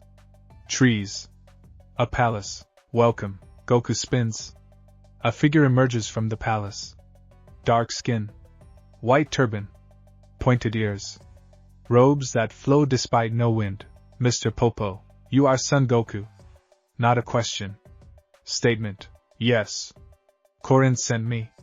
Said I need to meet Kami. Kami will meet you when you're ready. Popo gestures. First, you meet me. Are you a trainer too? I am many things. Popo's eyes, black, bottomless, study him. But yes. I train those worthy of Kami's attention. Come, they walk. The lookout sprawls larger than possible. Goku's spatial sense screams wrongness. This structure shouldn't fit on a tower top. It exists partially outside normal space. Popo explains without being asked. Kami's power sustains it. Kami's that strong? Kami is God. Strength is relative. They reach a courtyard. Empty. Perfect circle of white tile. You will spar with me. Popo takes no stance. Just stands. Relaxed? Show me what Korin taught you. Shouldn't I drink the sacred water first? That's for later. First, Popo's presence shifts. Becomes heavier. You prove you won't waste Kami's time. Goku drops into stance. Grandpa style. Korin's efficiency. His power flowing steady around him. Popo doesn't move. Begin. Goku attacks. Fast. 3 strikes. Aimed at openings. Popo's not there. Just gone. Goku's fist hits air. Too aggressive. Goku spins. Popo stands where he started. Unmoved. How did you? I didn't move. You moved poorly. Popo's expression stays neutral. Again, Goku tries different approach. Feints. Creating openings. Popo ignores them all. Stands perfect still. Goku commits. Full speed. His strongest punch. Popo catches it. One hand. Stops all momentum dead. You rely on power. Power alone is never enough. He twists. Gentle. Goku flies. Crashes into tile. Unharmed but stunned. I'm faster than that. Speed without wisdom is just flailing quickly. Popo helps him up. Your grandfather taught suppression. Korin taught expression. I teach understanding. Understanding of what? Yourself. Popo's hand touches Goku's chest. Right over his heart. You fear the power inside. Still. Even after Korin's lessons. Why? Because. Goku struggles for words. Because if I stop fearing it, I might become something terrible. Ah. Popo nods. You confuse fear with respect. They're not the same, aren't they? Fear is paralysis. Respect is caution. Popo steps back. You need respect. Not fear. Fear makes you hesitate when hesitation kills people you want to protect. The words hit hard. True hard. How do I stop being afraid? By facing what scares you. Come, they walk to the lookout's edge. Goku looks down. Can't see the ground. Just clouds. Sky. Infinity. Jump, Popo says. What? Jump. Fall. Let your power respond without your control. That's insane. What? Crash? You're durable enough to survive. Hurt people? There's no one below. Lose control? Popo's eyes bore into him. You need to learn what happens when you stop micromanaging every breath of power. Jump. Goku's heart hammers. This is the fear. The exact scenario he's trained years to avoid. Falling. Panic. Power exploding, uncontrolled. Trust yourself, Popo says quietly. Or admit you never will. Choice. Real choice. Stay safe. Or confront the terror. Goku jumps. Free fall. Wind screaming. Clouds tearing past. His stomach in his throat. Panic rising. His power responds. Not explosively. Instinctively. It catches him. Cushions the fall. Orients his body. He's flying. Not falling. Flying. Controlled. Natural.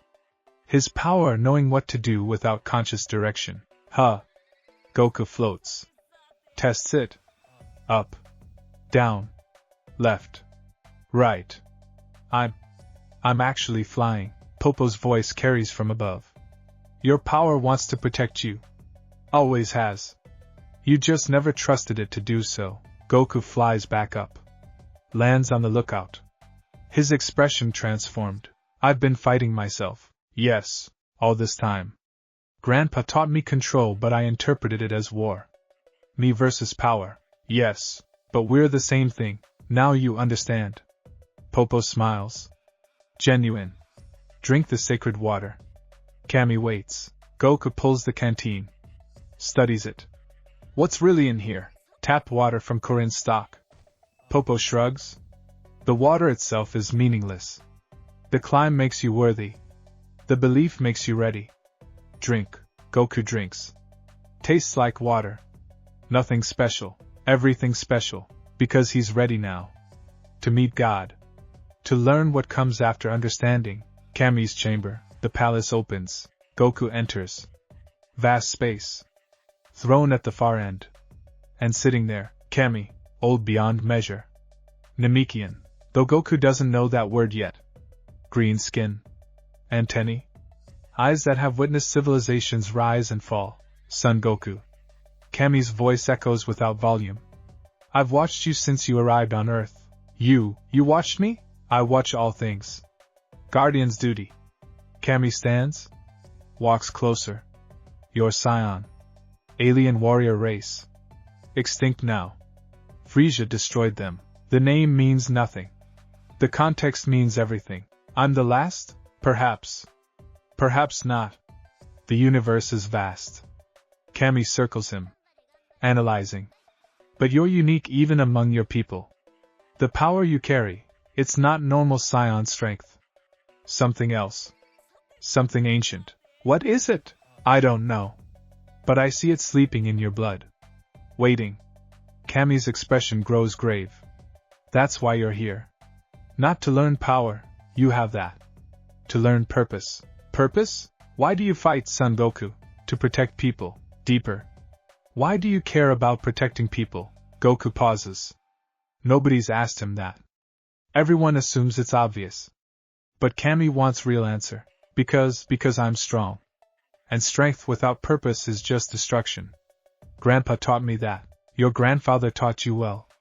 But protection is reactive. What do you want to create? Create? Goku's never thought in those terms. Always been about stopping threats. Preventing disaster. Not building something. I don't know. Then we start there. Kami gestures. The chamber shifts. Reality bending. Suddenly they stand on a platform surrounded by void. This is the hyperbolic time chamber. Or a reflection of it. Time flows different here. 1 minute outside equals 1 day inside. Why show me this? Because your next battle won't be physical. Kami's staff appears in his hand. It'll be mental. You'll fight yourself. Face the power you've been avoiding. See what you become when control vanishes. Fear spikes. I can't, you must. Kami's voice brooks no argument. The Red Ribbon Army hunts you. But greater threats will come. Enemies who force you to use full power or watch everyone die. You need to know what you become then. Need to survive meeting that version of yourself. What if I don't survive? Then you die here. Safe. Instead of dying there, taking millions with you. Kami's staff touches the ground. Choose. Face yourself. Or leave. But if you leave, never return. I won't train someone too cowardly to confront their nature. Harsh. True. Goku looks into the void. Sees his reflection. Except, it's not him. It's him transformed. Hair wild. Eyes empty. Power cascading without control. The berserker. The monster. The thing he could become. How do I fight that? You don't.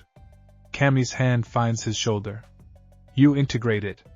Make it part of you instead of something separate. And you survive that integration. Or don't. Comforting. Truth rarely is. Kami removes his hand. You have 1 hour outside time to decide. After that, this opportunity vanishes. Choose wisely, Son Goku. Your world needs you whole. Not broken. Kami vanishes.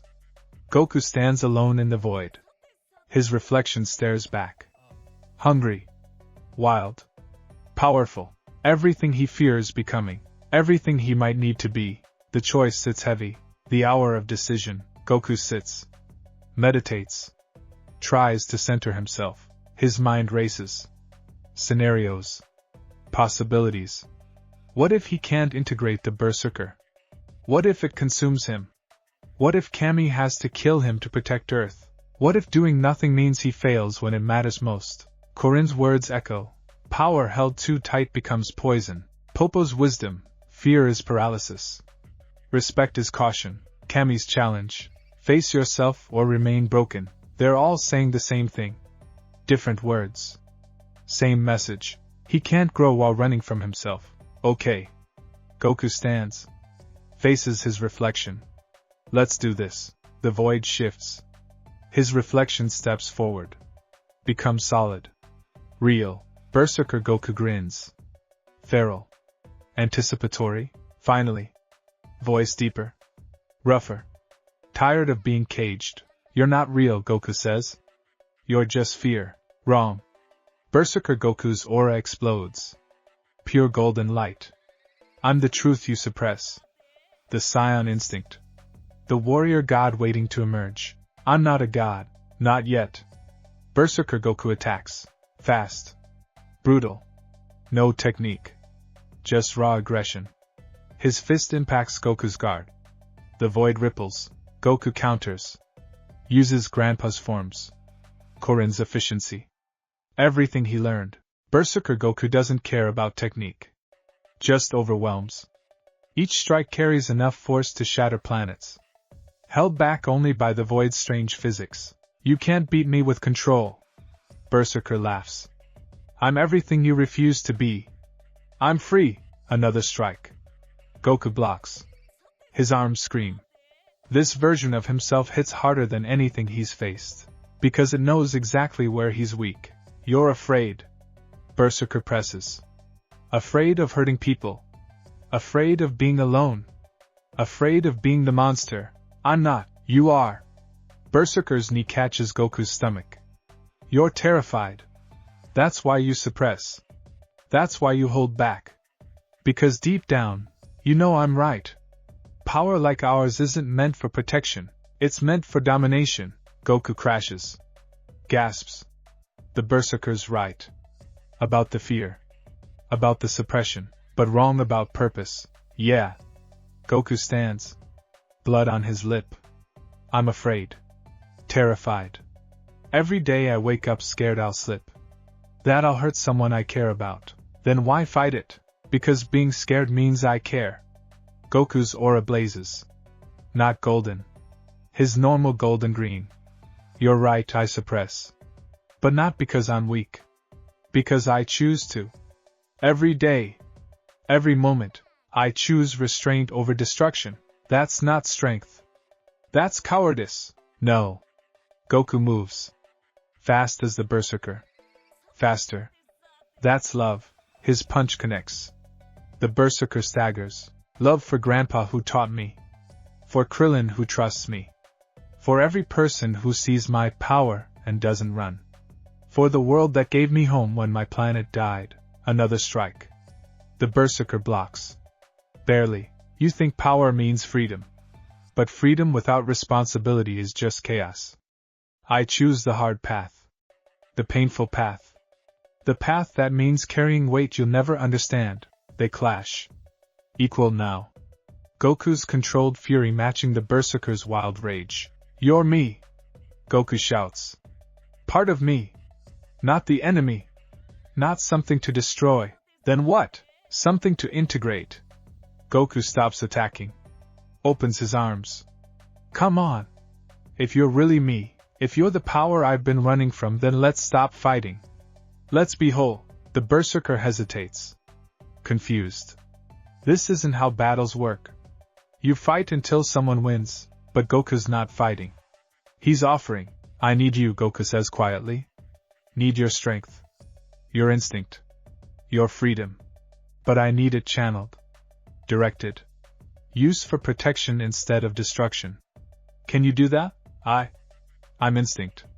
I don't think. I just am. Then be with me. Not against me. Goku steps forward. Please. We're stronger together. The Berserker stares. Something shifts in his eyes. Recognition. Understanding. You'll really stop suppressing? I'll stop fighting myself. Start working with myself. Goku extends his hand. Deal? The Berserker looks at the hand. At Goku's face. At the genuine offer. He takes it. Their hands touch. Light explodes. Golden. Green. Merging. The two forms blend. Become one. Goku gasps. Power floods him. Not more power, just organized power. The Berserker's instinct integrated with his control. The wild channeled through discipline. He feels different. Complete. Whole. Like puzzle pieces finally fitting, the void dissolves. He's back in Kami's chamber. Kneeling. Shaking, but smiling. I did it. Kami appears. Studies him. Yes. You did. How do you feel? Like I found something I didn't know was missing. Goku stands. His energy flows different now. Smoother. No fighting. No suppressing. Just existing. The power's not scary anymore. It should still be respected. Respect. Not fear. Yeah. Goku grins. Popo taught me that. Popo's wise. Kami walks to the window. Looks down at the world far below. You've taken first steps, son Goku. Learn foundation of true strength. But understand, integration isn't endpoint. It's beginning. What comes next? You live. You fight. You protect. And you grow.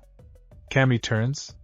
One day, perhaps soon, you'll face a challenge that tests this integration. That pushes you beyond what you think possible. When that day comes, remember this moment. Remember you're whole. Not broken. Whole. I will. Good. Kami taps his staff. Now go. Return to your grandfather. Tell him his training succeeded. You're ready for the world. Am I though? No. Kami smiles. Ancient. Knowing. But nobody ever is. That's what makes the journey worthwhile. The descent. Goku climbs down. Faster than going up. His movements fluid. Energy flowing through every motion without conscious thought. Korin waits at his platform. Well, you were right. Goku lands. About everything. The suppression. The fear. All of it. Course I was right. I'm 800 years old. Korin tosses him a senzu bean. For the road. You'll need it. Why? Because Red Ribbon Army's been busy while you trained. Attacked 3 villages. Kidnapped more hostages. They're escalating. Goku's jaw clenches. Then I go stop them. With your new integration? Good luck. You'll need it. Korin waves. Go. Make your grandfather proud. Make yourself proud. Most importantly, don't die. I hate training corpses. I'll try. Goku drops off the tower. Free fall. His power responds automatically. Catches him. Flight comes natural now. He soars toward Mount Pause. The world spreads below. Beautiful. Fragile. Worth protecting. Worth being whole for. The Storm Child learned to speak with his storm. Now they work together, and the Red Ribbon Army's about to learn what that means. Mount Pose homecoming. Gohan feels him coming. That energy signature, different now. Unified. Whole. He stands on the porch. Waiting. Goku lands. His smile real. Deep real. Grandpa. I learned so much, I can tell. Gohan embraces him. You feel different. Settled. I am. Goku steps back. Korin taught me expression. Popo taught me trust. Kami taught me integration. And now I think I understand what you were trying to give me all along, which is peace with myself. Goku's eyes shine. You taught me control because you knew I needed foundation. But you also knew someday I'd have to move past suppression. Find balance. Thank you. Gohan's throat tightens. Pride. Relief. Joy. You did the work. I just provided the map. Good map. Adequate map. Gohan chuckles. So. What now? Now? Goku looks toward the horizon. Where red ribbon bases dot the landscape. Where Commander Red schemes. Now I finish what they started. But this time, I'm not scared of what I might become, because I know exactly what I am. Which is, Son Goku. Student of Son Gohan. Protector of Earth. And Saiyan who chooses peace but walks through war to get there. Gohan nods. Good answer. When do you leave? Tomorrow. After I eat everything in the house. That's 9 meals for you, probably 10. Goku grins. Integration makes me hungry. They go inside.